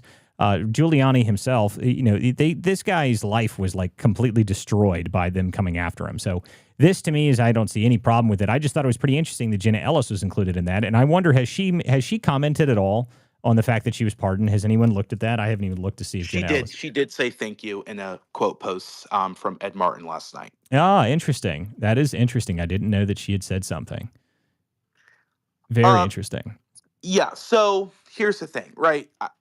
Obviously, this is right. We're going right back, taking back some 6 years, some 5.5 years, obviously, with the controversy surrounding the 2020 election, and obviously the riot at the Capitol. I mean, the sitting president pardoning his former co-defendants is not surprising by anyone, right? I mean, Donald Trump, we know his stance on 2020. He still believes the election is rigged, right, wrong, or indifferent. That's where he stands today. Jenna Ellis, I think, Walter, what struck me last night when this news broke is that there were several people that Trump pardoned that were not federally charged. And if I'm remembering right, I could be misspeaking, but I don't think Jenna Ellis was charged in the federal indictment by Merrick Garland, and then it went on to the special counsel Jack Smith, who I think was just investigating Donald Trump, because obviously there was a lot of conversation about two-tier justice, and I think Democrats, including Joe Biden himself, made every single ability to make this look like that it was Jack Smith, obviously going after Donald Trump, not even Merrick Garland. Obviously, the president answers to the attorney general. So that's what they did. It was an indictment, whatever. Former Vice President Mike Pence, you had Rudy Giuliani, you had former Chief of Staff Mark Meadows. They were hoping that these false state of electors from certain battleground states would go right to D.C., the Capitol Rotunda, to Mike Pence's hands, and hoping that he would accept these false slate of electors and not the real ones that were signed by the respective governors of the states. That is why they were prosecuted, right? Obviously, this is not going to happen. You have I mean, any Democrat going on national television and saying these people are going to be prosecuted is insane, right? Pam Bondi is not going to make this her top priority.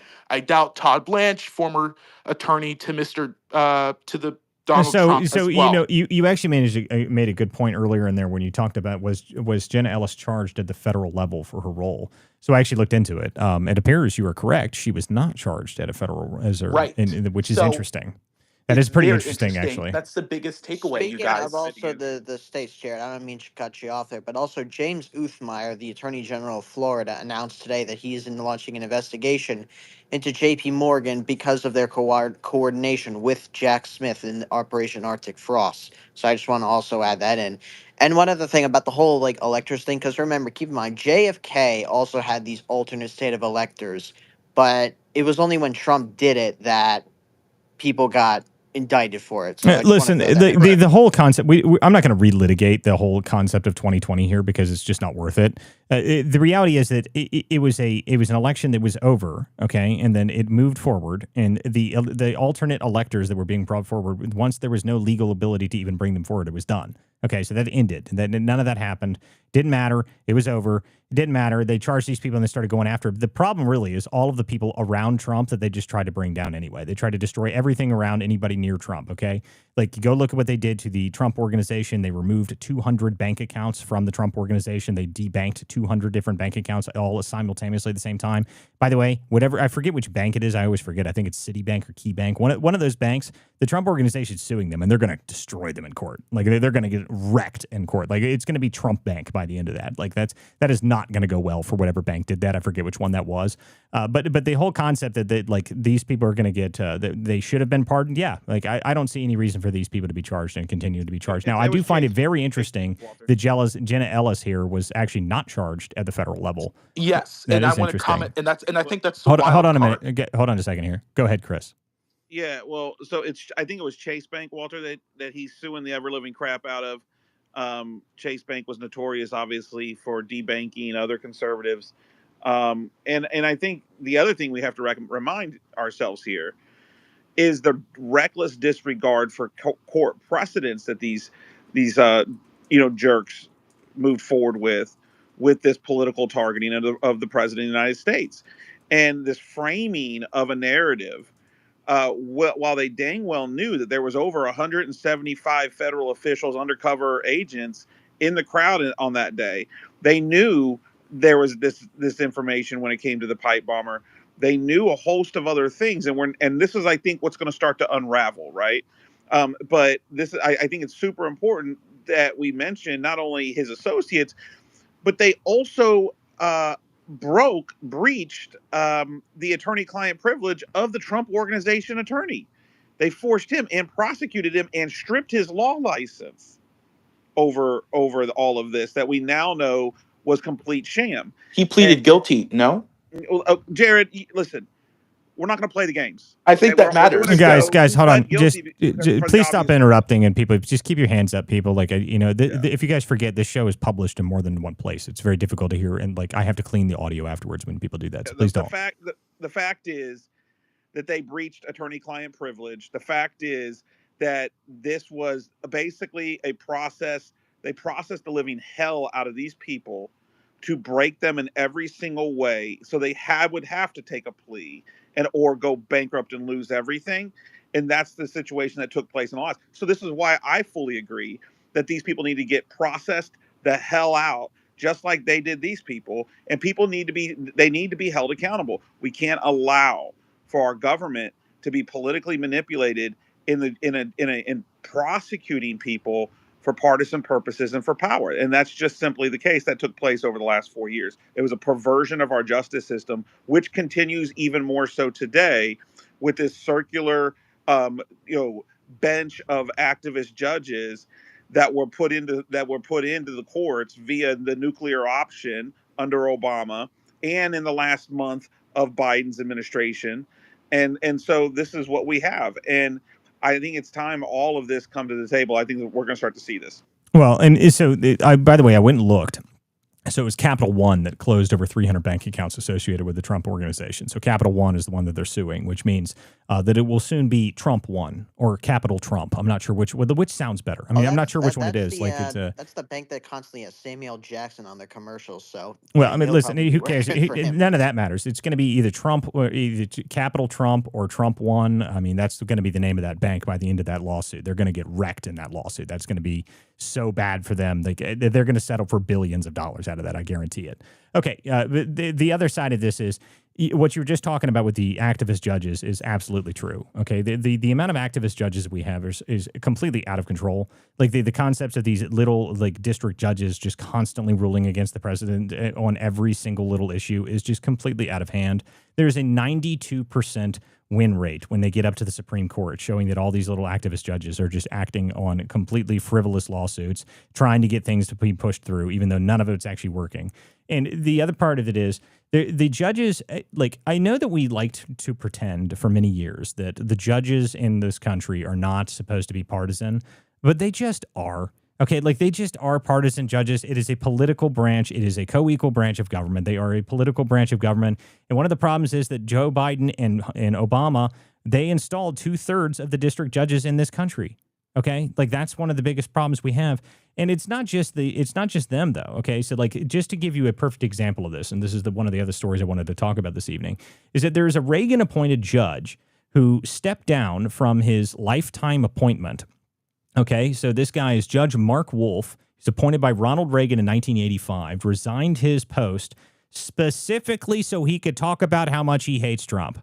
Like, are you kidding me? Like, I mean, dude, like this is so absurd that we have these people that they like the only thing they want to do is yell about how much they hate Trump in the judicial branch. Like these district courts have been just ruling all over the place.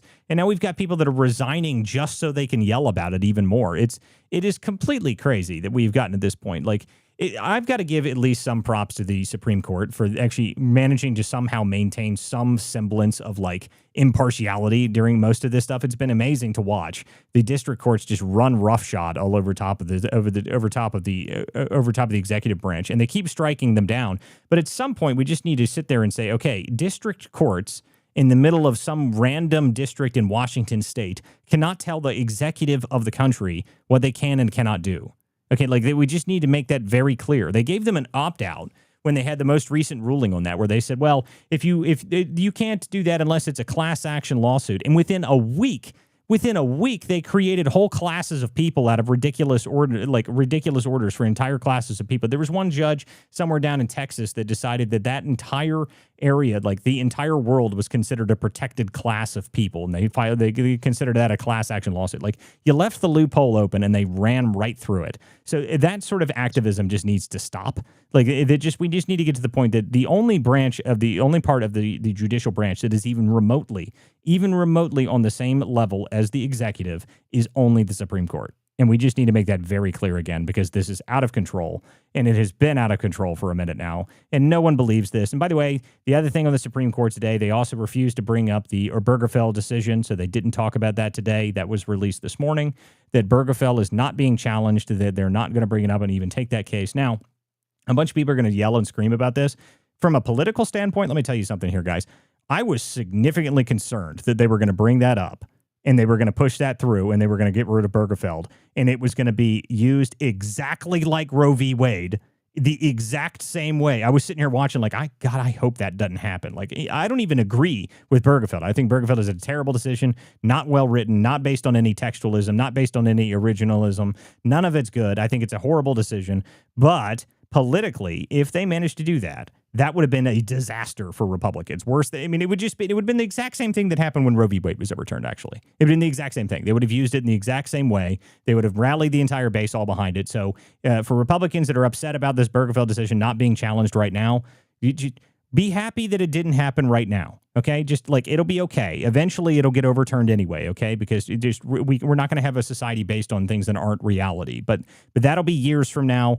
That's fine. It'll be okay. I don't want to have it used against us politically right now because it would just not be in the best public interest right now. Okay, like the in terms of public popularity or public polling based on what people think about gay marriage, it would not have gone over well. It would have been a horrible decision. It would have been used against Republicans forever. Okay, Jared, you have your hand up. Go ahead. Yeah, I agree 10 times with you on that. Um, so, and sorry, Chris, I didn't mean to jump on you a few moments ago, but so the thing referencing, I think the wild card is Jenna Ellis, right? Again, we're not relitigating January 6th. We're not relitigating the fallout with the president and his only vice president. That is something the history books will look upon of.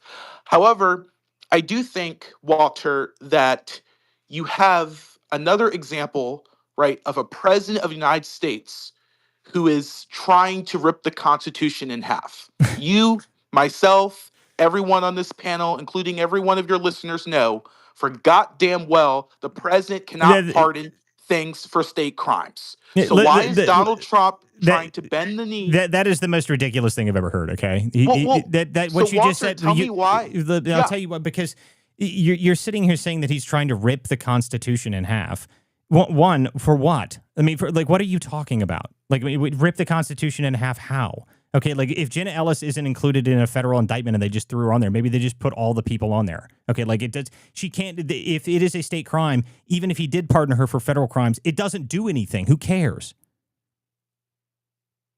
No comment? I mean, you're saying you rip the Constitution in half here. Like, I mean, that seems like a pretty ridiculous statement here. Doesn't make any sense. Even if it was a pardon, if she's charged for a state crime, the pardon wouldn't affect anything on the state crime, so it wouldn't do anything. Doesn't change anything to do with her charges if she's charged at a state level. Nothing changes. Literally nothing. So I guess I don't understand how we're ripping the Constitution in half here. How are we doing that? If you're speaking, Jared, no one hears you. You might have lost audio. Anyway, yeah, so I don't understand how at all that would be ripping the Constitution in half. That doesn't make any sense at all. This is the talking point against President Trump by the Never Trumpers, by the Democrats, and by other people who just can't stand the fact that he got elected to a second term. The reality is 4 million more Americans elected Donald Trump because they're tired of the BS. They're tired of the nonsense. They're tired of the woke left. They're tired of 89,000 prosecutions of a former president, and completely breaching precedents that we've had throughout history, and then pretending as if they didn't cross the line. Obviously, COVID they were tired of. There's a laundry list of things that they have been tired of, but the most important thing I think that they are tired of are people coming into on cable news, on streaming services, on spaces, and trying to say what people see with their own eyes and hear with their own ears is just not true. And Donald Trump is a dictator shredding the Constitution. The truth of the matter is, Donald Trump has been doing everything he can to get back to the Constitution. What was shredding the Constitution is what took place over the last 4 years, and quite frankly, a significant portion of what took place under Obama. And so what's shredding the Constitution is allowing these activist judges to pretend as if they're kings and queens of the United States. That's shredding the Constitution. What's shredding the Constitution? I mean, I can go down the list of all the things that have happened, and it just has to stop. We have to get back to normalcy, but we can't get back to normalcy until people are held accountable for breaching and breaking very serious laws that should have never been broken, violating people's constitutional rights, lying to FISA courts, illegally spying on the president of the United States. There's a host of things that have taken place that we all know are being investigated. Now we have this pipe bomber who was, allegedly, with the Capitol Police, who also allegedly was on the top perk and allegedly fired the first shots into the crowd to get them all going crazy. There's all of these things that have some serious questions that take place. And by the way, I also want to mention they used this pipe bomber, Walter, if just for I believe this is correct on the timeline. They used this pipe bomber situation to excuse and amplify the security presence around the Capitol that day, right? So people have to remember that was used to do that, to justify that. So one hand clearly went with the other that day.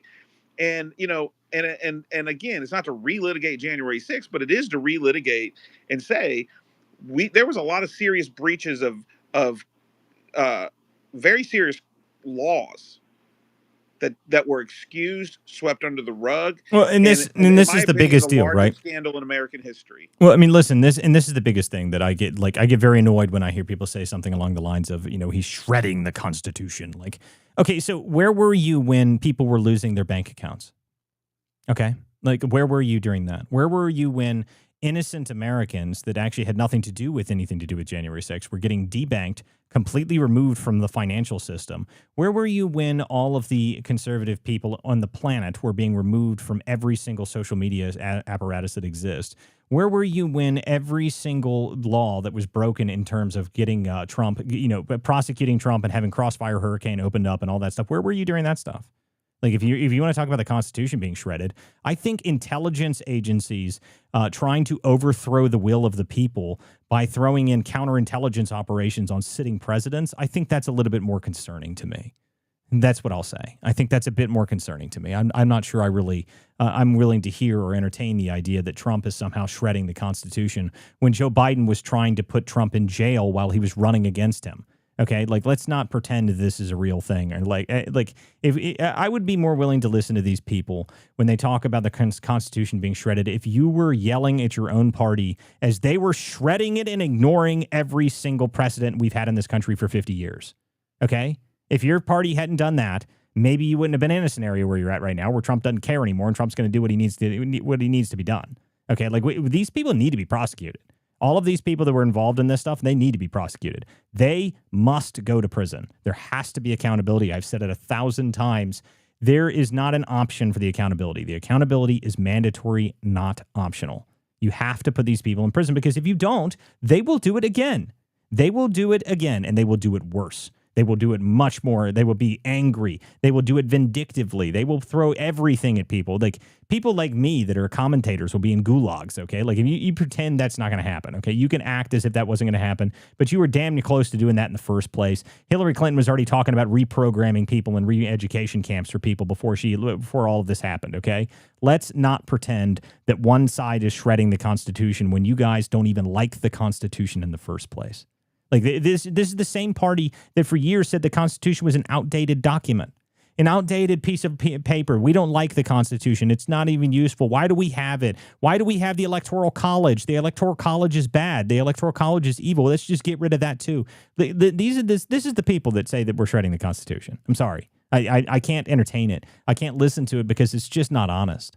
If you wanted to be honest about it and you wanted to be true about it, then you would have spoke against your own party and been angry and up in arms just as much as some of the other people that used to be on the left that did. Like, people like Schellenberger, okay? Michael Schellenberger, Matt Taibbi, these people are not people on the right, okay? And I'll never forget watching Schellenberger argue with, I think it was Chris Murphy in the Senate, or maybe it wasn't Murphy. I can't remember who it was, in the middle of the hearing that they had on the weaponization, right? And he's sitting there arguing with him. He said, well, the government only did it 70% of the time. And he said, what, so we only get 30% of the First Amendment?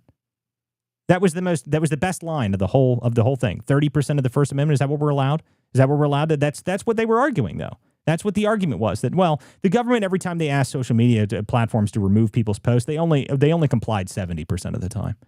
Like, this is the kind of argument. This is the constitutional argument that they're trying to argue, that we don't have a constitution, that the Trump somehow is breaking all of the norms and shredding everything and destroying the world. You people don't even like the Constitution in the first place. Your party hates it. Your party wants to stack the court. Your party wanted to get rid of the filibuster. Your party wanted to do all of these things. Let's not pretend that you are the ones that didn't want to get rid of this stuff in the first place. We're not playing that game. Go ahead, Captain Obvious, sir. Then they swatted Taibbi after that. Remember that? Yeah, I mean, Liz, the swatting stuff is a whole nother problem, okay? Like, I mean, I was swatted, okay? Like, my house was swatted, okay? Like, the whole swatting stuff, it just needs to stop, okay? Like, that is a whole nother thing that's been going on that has still been very interesting to watch, where there was the big swatting ring, or, like, the server farm that they found up in somewhere in New York, which, by the way, Very interesting that the Secret Service was the one that busted that, by the way. Anyone else notice how strange that was, that it was the Secret Service, not the FBI, that took down that organization, that ring? And, if anybody wants to read a little bit further into that, here's what my commentary on it was, is that, it's very strange that they bring in Dan Bongino, who's a former Secret Service agent, then who gets his own Secret Service detail right as he comes into the organization, and the first deputy director to ever have it in the first place, isn't it? Pretty interesting. I don't know. Maybe you can just make some reasoning out of that on your own. I just find it strange that the first deputy director to ever have his own Secret Service detail also used to work for the Secret Service, and then the Secret Service has big busts in areas where the FBI is known to be corrupt, like, Southern District, New York. Pretty interesting stuff. We're thinking about. We're thinking about people. We're thinking about. Okay, guys, make sure you guys share this space out. This is the Political Theater. Thank you guys for being here tonight. This is Weeknights at 9. I'm your host, Walter Kurt. Jack Tron is my wingman and the co-host on this show. He actually also helps me put together all these clips. So make sure you guys give Jack Tron a follow. Make sure you guys subscribe to myself and his content. That always helps the show. If you guys have, for the last 30 minutes of this show or so here, if you guys would like to come up, any commentary you would like to bring to the show, if you guys want to come up here and ask questions, you are welcome to do so. I'm not bringing up other people that have been on the show or talking about this. Is for the listeners of the show specifically. If you want to come up here and ask questions, if you got something to say, you are welcome to join. If you are listening on all the other platforms, you guys will need to go to x.com, go to @WCDispatch, and you can join the show and request to come up. And that's the way you can join the show and actually ask questions and ask commentary. I also do read the comments in both the space and both on the streams, on all the different streams. I do read the comments. So if you guys have something to say, you can always join us on there. You can always leave a comment on there, and I will read it on the show if it's interesting. And if it's really, really like horrific and bad, then I'll definitely read it on the show because it fits right in with everything I'm talking about. So anyway, there's a couple other interesting stories we could talk about. There was something really strange from the Washington Free Beacon today that I wanted to talk about while we're letting people come in if they want to come up and join the show. This story was pretty interesting. Apparently, this is AI chatbots are misclassifying Charlie Kirk's murder as a right-wing terrorist attack. That came out from the Washington Free Beacon, I think it was a couple days ago. I just thought this story was pretty interesting, worth looking at. So I'm going to pull this story up and see if I've, this was, when did this come out?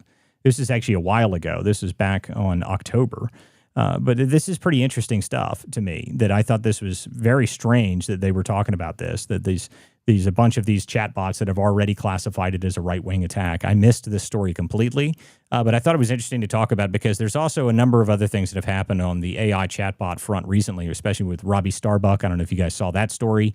Where Robbie Starbuck, apparently the Google Gemini has been saying that he's doing all sorts of evil, horrible things for like years on end, and now he's suing Google because it's gotten so out of hand.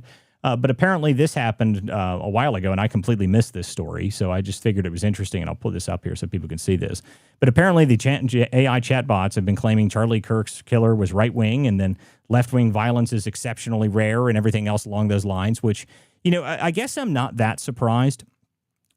Mostly because one of the things I've said about the reason that there's so many giant amounts, like if anybody goes and looks at like legacy news, okay, or just pulls up like if you guys have Apple News on your phone, pull up Apple News and go look at all the like local daily articles. There's like 800,000 articles about how much they hate Trump in there constantly. And my theory about that was actually intentional. That's intentionally done to pollute the AI models so that the AI models that are constantly scraping the internet for more content, that it leans more left. That is actually always my theory on it. Like I've always, that's just it's a speculation, but it makes the most sense to me. In this sort of stuff right here, where it's, this is a fatal right-wing terrorist incident for the killer of Charlie Kirk, which is nobody knows, and everybody knows that's not true, and that was never ever put out by anybody that it was even remotely a right-wing terrorist attack. This guy was, a trans activist dating a trans furry. So, let's not pretend that this was in any way somehow a right-wing attack. That's just not true. Yeah, what was fascinating about that, Walter, was while Robbie was doing it, I was watching this interview, I think it was like a week or two ago. Robbie's doing the interview. He's obviously got an attorney. He's filed a lawsuit. And they basically responded like, so what? And continued to create new fake stories about him that he's had to submit. I mean, it's crazy that's literally what was happening. And they had to take these new stories as they've continued and file them or get them admitted for the case. That's just how out of control AI, and specifically Google's AI, has become. Yeah, well, I mean, this is the problem I have with the AI models. One of like for a little while there, everyone saw it where they were just like rabidly left wing. It was like horrible. Like you couldn't even communicate with them at all if you were conservative. Like I think Anthropics was always the funniest to me. Cloud, I think that one's called. I remember it was so bad for a while that the only reason I ever used it is after I finished writing an article, I would take my article and I would put it in there. And if it was like, this is bad and evil and oh my God, what's the matter with you? Like, how could you possibly think like this? I'd be like, perfect. That's a great article. That thing is flawless. If that bot's upset about it, that was just a great article. I can publish it right away if that bot was mad about it. It was great. It was the only thing I used it for. Like it was so completely unusable. Like it was just like you put anything even remotely conservative into it, and they just it would just freak out. Like, oh my God, what's the wrong with you? How could you be so close-minded? Like it was hysterical. That's Anthropic. So they called that constitutional AI. Ironically enough, that's what they called it. It was horrible. It did not work at all. But all of those bots were like that for a little while. They were just moving more and more and more left wing, and that seems to have been changed mostly because of Elon.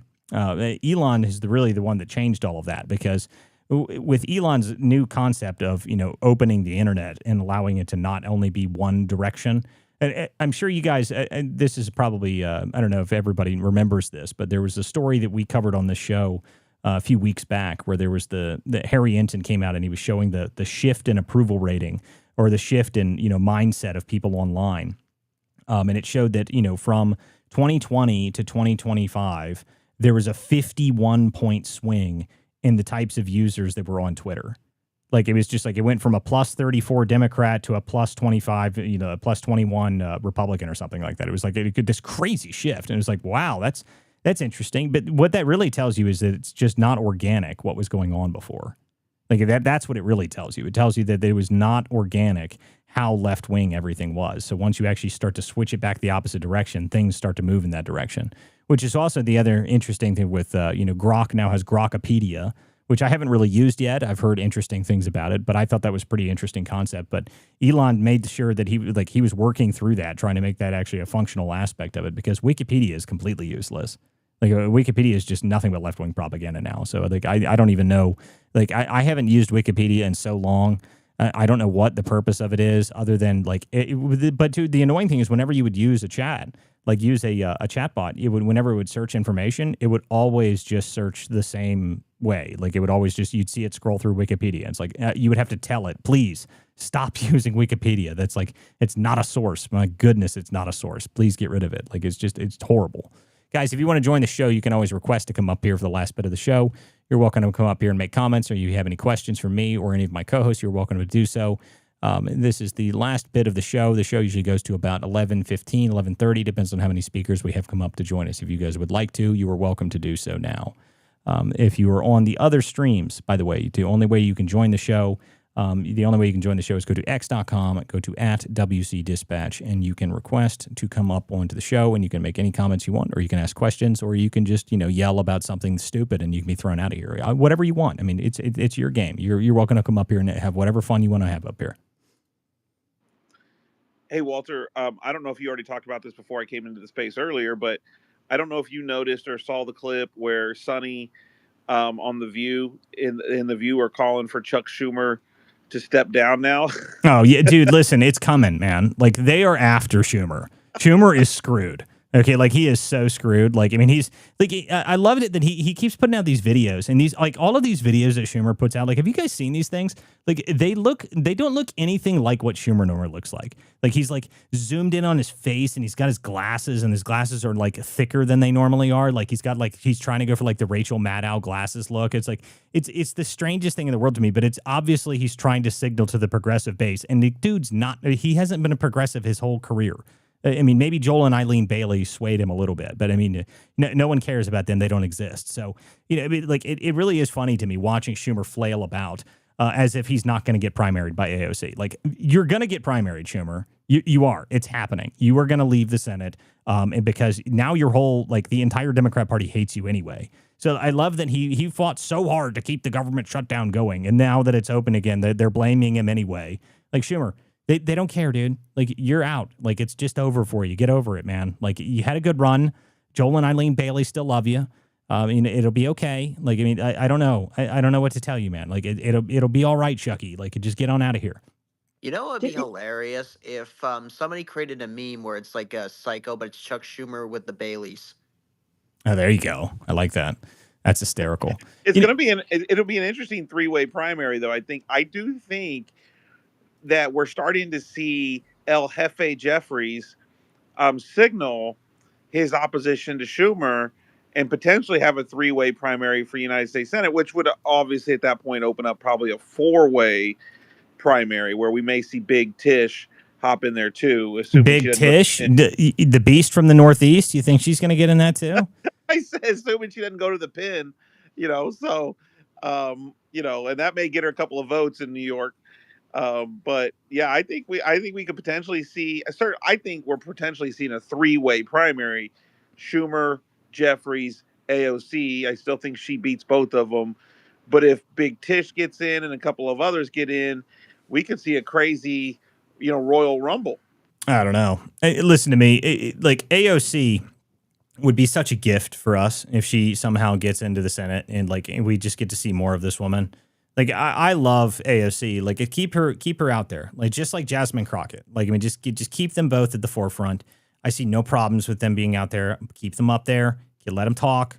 Operation Let Them Speak is working out just fine. I see no issues with this at all. Okay, like, let's just keep doing it. Like, I'm all for it. Let them keep talking.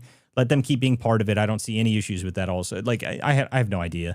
AOC obviously is probably going to be the one that challenges. If Jefe Jeffries is the next challenge, I don't know. I think they want to move him in as a speaker. So I don't know. Maybe that'll happen or not. I have no idea. There's a couple people asking if she'll get support from the base if she's in leadership. Who knows? Okay, like, all she does is do Instagram videos about her cooking and shit. Like, I mean, I have no idea. Like, do you think this woman has any ability to do anything important? Like, I don't think she does. All she does is scream and talk on, yell on Instagram and, act as if she's not just a bartender, even though she's just a bartender. But, whatever. I mean, who knows? She's still a popular politician on the left. And if the progressive wing of the party is going to take over, which it seems by all means that they are in its ascendancy, even though they're retarded, it just seems to me like that, that's just going to be the future of the Democrat Party.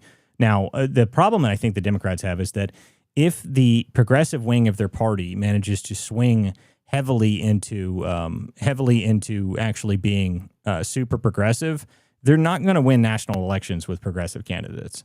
Like, they're not. Like, I mean, that's not going to work. I mean, people think, like, I love the Democrat Party that thinks that somehow that Mamdani in New York is like a good representation of like the entire country in some way. Like, that's just not true.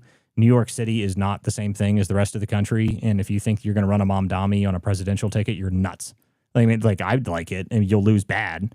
I mean, listen, this is the same party that, like, they knew back when this happened, they knew that Bernie would lose. Okay, like, that's why they didn't let Bernie continue forward, because they knew Bernie would lose on a national scale. So, like, if you think that you're going to somehow bring that forward now when it's going to be popular now, it's not. Okay, you won't win any of the Midwest. You won't win any of the South. Like, you'll win your big blue states, and that's it. Okay, so good luck with that. I'm not sure it's a good plan. Not sure it's a smart decision. I don't think it'll work out for you. Do you think he should, if anything should happen with Mondavi, that he should be deported anyways? I mean, didn't he take campaign funds or something that was illegal? Listen, I am 100% in favor of deporting Mamdani. Okay, just deport him. I don't even care if he's the mayor. Like, in fact, the day he takes office, arrest him. Like, just arrest him and deport him that day. Like, I'm okay with it. I don't care at all. Like, I mean, to me, if this guy if he was fraudulently got his citizenship, which from what I've seen, it looks like he did fraudulently get his citizenship. Just deport him. I mean, who cares? I don't care at all. Like, it doesn't matter to me if they have to have another mayoral election in New York City. Just deport him anyway. Doesn't matter to me. Don't care. I don't care if people think it's unpopular or, what NPR has to say about it. No, don't care. Just deport him. No one cares. It doesn't matter to, like, that's just the attitude that I have towards any person in this country, no matter how you got here. If you came here in any way, illegally or fraudulently, if you screwed up on your citizenship, like if you did something illegal to get your citizenship, no, I don't care. Like, just deport you. Like that's my like baseline opinion on it entirely. If you did something fraudulent to obtain your citizenship in any way, I don't care if you're currently the president of a bank, deport him. Doesn't matter to me. Like, I don't care how important they are now. Just get rid of them. If you came here illegally, if you did something fraudulently, deport them. Doesn't matter to me at all where they are, what position they're in. None of that matters. If it was illegal, get them out. That's just the way I see it, and I don't really see a problem with that either. Well, yeah, there's it would be also, really you also, in referring to what she was talking about, there was some campaign contributions from foreign entities that he was criminally referred to. But also, there was also that clip that Ilhan Omar saying, like, hey, I don't care if I'm deported. You want to deport me? I'm not afraid of that. So, if the Trump administration wants to deport Ilhan Omar, I say full steam ahead. All right, look. Again, you're not upsetting me. Like, you go right ahead. If they're willing to say yeah, do it, then by all means, we'll take you right up on that. Got no problems with that. I see no problem with that at all. Well, he could be first class on the plane with Kilmar Garcia, who attended his victory event. By the way, you know what I mean. So they can talk about the victory party on their flight to Libya or wherever they're going to get flown to be deported. Yeah, Eswatini. Well, Eswatini. That's right. Eswatini, formerly known as Swaziland. That is a real place. That was hysterical, by the way, when we figured that out. But by the way, what happened to Maryland Man? Where is Maryland Dad? Is he deported yet? Every time I hear about it, they're like, oh, he's going to Uganda or he's going to Eswatini. Like, where's he at now? They put a stay on it. I think he's still here, and so is Khalil. Oh, God Almighty! I hate Khalil was at Mondami's victory party. I know He was there disgusting. with Mehdi Hassan and the awful Jennifer Welch. Which Walter, we have that other clip of Welch. If you want to play that. Listen, Skeletor. Like, I like Skeletor, but I don't really need to give her a whole lot of airtime. I'm trying to figure out where Mr. Garcia is currently. Well, where is I he? have to chime in here. Did you guys talk about Mark Elias bringing on Bimbo Head? She's out of her position. She's meaningless now. She'll be out. No, I know, but for him to even entertain her is just. I didn't hear what the question was. No, Rose. What was the question? No, I was just laughing all day today. The talk about scraping bottom of the barrel. I mean, Elias can't get anybody on anymore, so he brings her on, and she's talking about Dominion. How does she pronounce it? Dominion. It's like she can't even say Dominion. I still don't know what you're talking about. But by the way, guys, so here's an interesting bit here. So as of today, U.S. asked judge to let them send Garcia to now Liberia. So it's now Liberia. So he's not Uganda anymore. It's not Eswatini anymore. Apparently, it's Liberia. Now, listen, I don't care where they send him. Like, I don't care. Like, it doesn't matter to me where he gets sent. I just want him to go, like, just faster. Go on, get. Like, I mean, I don't need you here. Go on, get. I'm gonna get the broom out. I'm gonna shoo you away. Just go on, get out of here. Just get the hell out of here. Like, I don't care how it happens. Just get them out. Like, I mean, just like, it's like every day. It's like I keep looking into this story, and it's like, well, it's Uganda, it's Eswatini, it's somewhere ally, and now it's apparently Liberia. Like, let's just have him gone. I don't care. Get the broom out, shoo his ass out of here, and let's move on.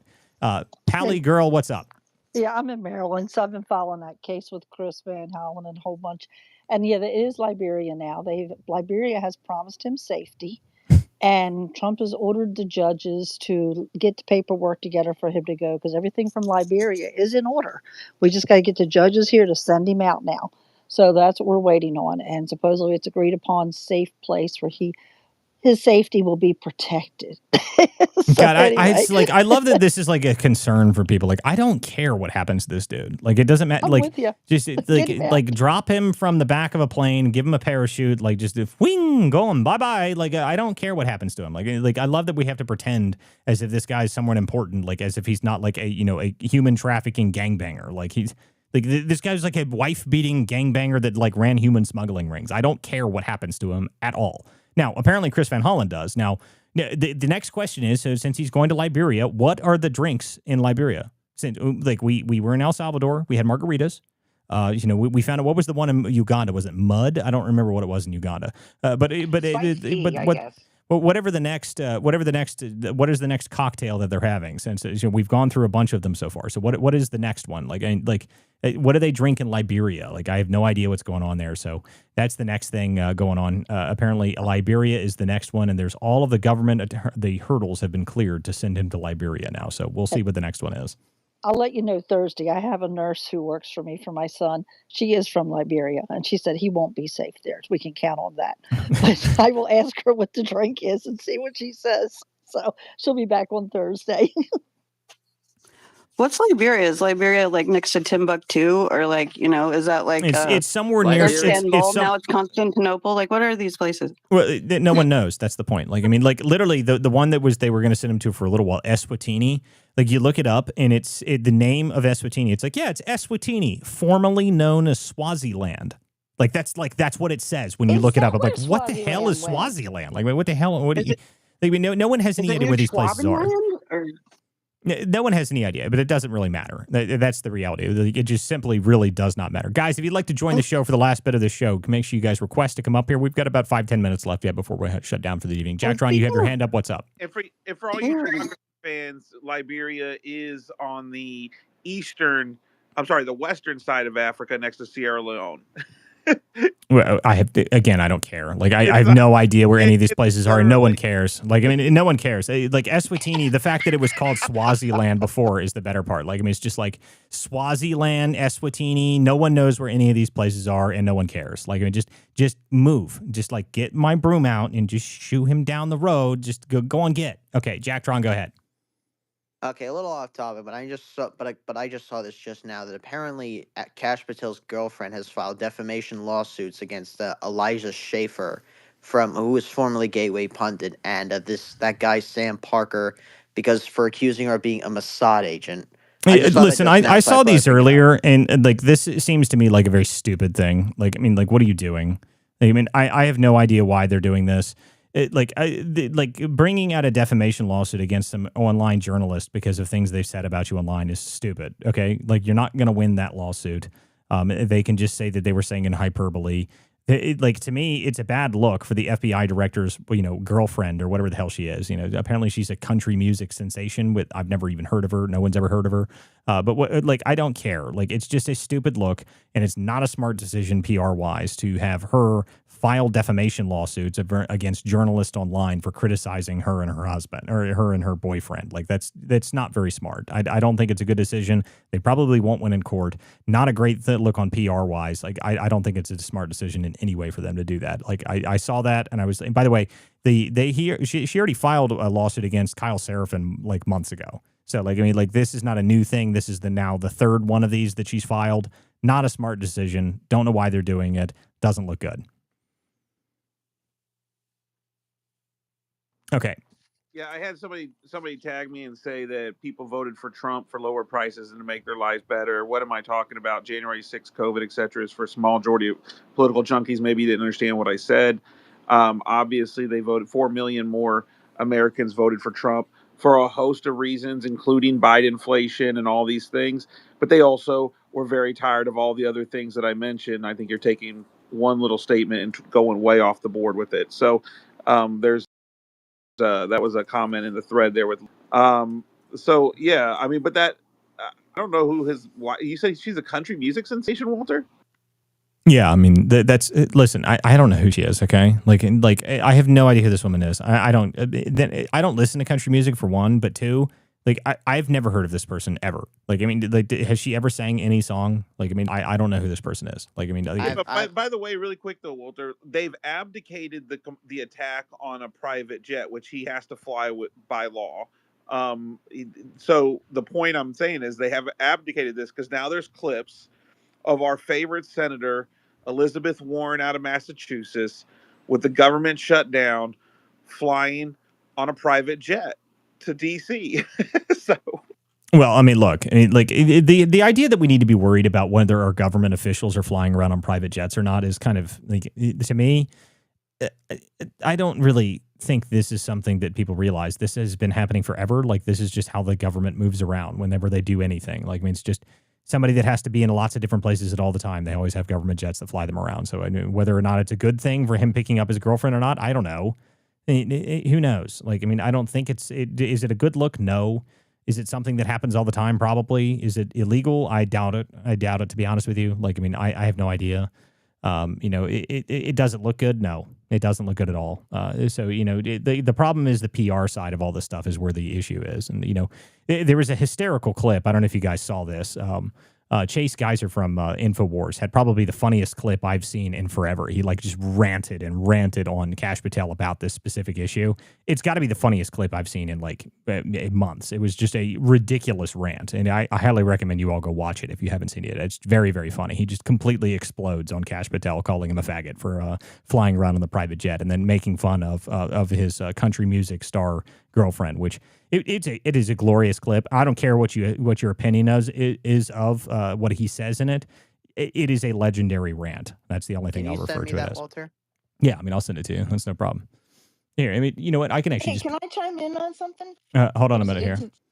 So, since I'm into bringing this up, I'll just go ahead and play this clip because it is actually very funny. It's got to be the funniest clip I've heard in one of the funniest rants I've heard in forever. And it's worth listening to. So let me go ahead and pull this up here. Because this is, everyone, if you haven't heard this yet, you're going to laugh hysterically at this. It's got to be one of the best clips I've ever heard. Okay. Tell me again who's talking. This is Chase Geiser from InfoWars. Thank you. Okay, so let's see here. Play this clip here. Here you go. What a faggot. What an absolute holy shit level of faggot have we just witnessed from Kash Patel. Total abundant faggotry happening right here. I mean, you hear people complain about Israel and the Jews and the genocide that just took place. There is a genocide on morale in America from this fucking faggot, Kash Patel. I cannot believe that we have somebody who is the director of the FBI, perhaps the most powerful and corrupt agency in the history of powerful and corrupt agencies in the United States of America. Maybe the NSA or the CIA aside, IRS, maybe one of those other three letters beats it, who is such a faggot that he would come out and call his girlfriend, partner in life, a country music sensation. Name one song she's ever written or sang other than the national anthem. Name one song from this country music sensation. What a total, utter, humongous, giant, purple, infected pussy of a faggot Kash Patel is. He is the faggot of all faggots. He is King Faggot. There is no one who could ever hold a candle to Kash Patel in the realm of competing for faggot status. He is number one faggot of all faggots in all the world. Lindsey Graham bows down and worships to him. The old version of Milo Yiannopoulos bows down and worships to him. All the faggots that have ever been faggots are being number one faggot-sucking faggots as soon as they look at Kash Patel. They just love and adore Kash Patel. Let me ask you something, Kash, you fag. Why is it that InfoWars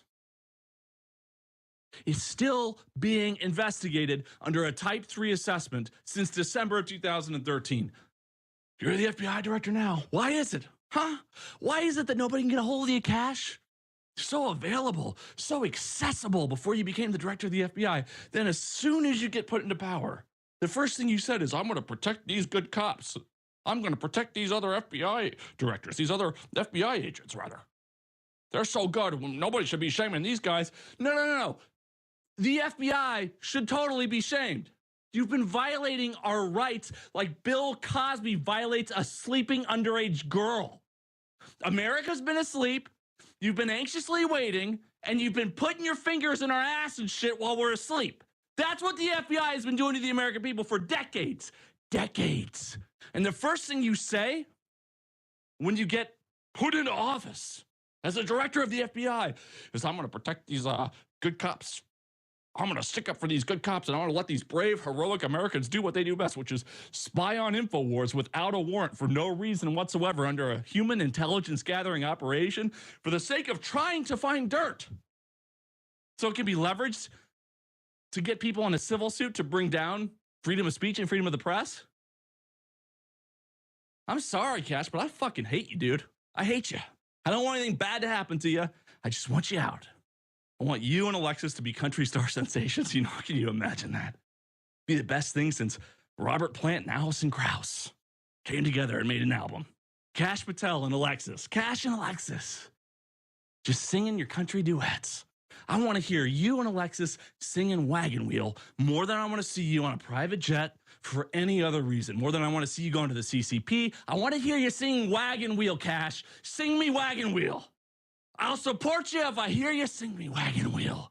I want you to go down Broadway in Nashville, Tennessee with that country star sensation of yours from Belmont University. And I want you to sing Wagon Wheel right now because that's what you were made for, Cash. You were made for Wagon Wheel. So there you go. That is Chase's rant the other day. And I watched that and was dying laughing so hard. I was like, I don't care what anybody says. Everybody knows that was a legendary rant. That is just a legendary rant of epic proportions. I was losing it laughing watching that. I was like, what? It just completely goes off for a full 4 minutes just screaming about this. This is all about the FBI, the jet travel and everything. I'm like, this is a bit over the top, but to me, I just lost it laughing. I was like, come on, man. Like, that's just some funny shit right there. Like, I mean, you can't deny a legendary rant when someone goes off like that. That is exactly what that is. There is no questioning how legendary of a rant that was. So, that's going to go down as one of those ones that's going to be shared for years. So that, like, I love it when I see stuff like that. Very funny. And if it's true that the InfoWars is actually still under a Type 3 in like a human intelligence assessment, that is pretty concerning to me. I mean, they've been trying to destroy InfoWars for years. And why the FBI has to be part of that is a whole nother question, and I don't think that would be a good thing at all. So if that's actually true, I mean, I think that needs to be addressed and needs to be fixed. But anyway, I thought it was worth playing that because that clip is just hysterical. I mean, it's just got to be one of the best clips I've ever seen over the past month or two. It's just an epic rant. This might actually get under his skin too, since since he's a hockey player and stuff. I'd venture to say he needs to get his blood pressure checked. Yeah, I think Chase's blood pressure after this one was a little bit high, just to say the least. He was just exploding on that. It's just hysterical clip, though. Awesome. No, it's good. I mean, no one, you can't argue with the fact that it's just good. It's just funny. It's a good rant. Whether or not and to me, there is some serious questions to be asked. If InfoWars is actually being investigated like that, that needs to be addressed in my eyes, because they've just tried to destroy Alex Jones for, I don't know, forever. I mean, as long as Alex Jones has been on the air, they've been trying to destroy Alex Jones. So that'd be a great thing if they, stopped doing that. Now that we actually have people in the FBI that are actually able to fix those sort of things, that'd be great. I don't know what reason there would be to hold, the FBI to have a counterintelligence or a human intelligence operation open on the InfoWars people still to this day. Not really sure it makes any sense. Okay, guys, any other comments here before we close out for this evening? No. Okay. Okay, guys. Well, this is the Political Theater. Thank you guys for joining us this evening. We will be back tomorrow night at 9 p.m. for more of the theater. Thank you guys for showing up this evening. Thank you guys for commenting, and everybody who left a comment down below. I appreciate everyone who shows up. If you want to support this show, make sure you go to my profile. It's at WC Dispatch on X, and you can follow me there, and you can subscribe to me there, or you can subscribe on WCDispatch.com. That's where the show is actually streamed live. The video version of this show is streamed live on WCDispatch.com, on X, Rumble, YouTube, or as many places as we can. It's also published the next day on Spotify and on Apple. So we will see you guys tomorrow night for more of the theater. Thank you guys for showing up, and we will see you guys tomorrow. Thanks, guys.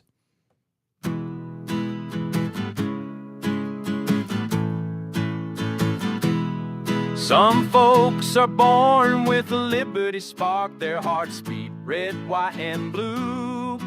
When the anchors sneer and the cameras bark, they turn the lens right back at you. Truth bound, ain't for sale, ain't for sale. We're not the party line sons, no, we ain't for sale, ain't for sale. We're the vigilant ones, so.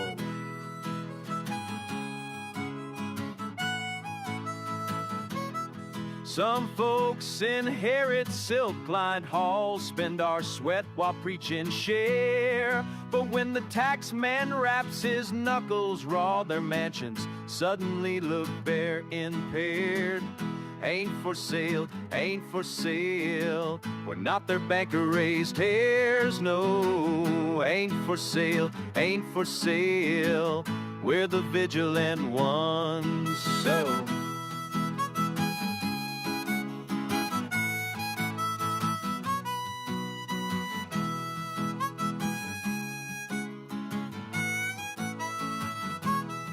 Yeah, some paint stars on press room lies and send the common men to toil. Ask them, how much truth will you trade tonight? They mutter, more noise, more noise, more noise. Ain't for sale, ain't for sale. Not the theater's pawn's friend. It ain't for sale, ain't for sale. We're America's steadfast one. No, we won't be spun.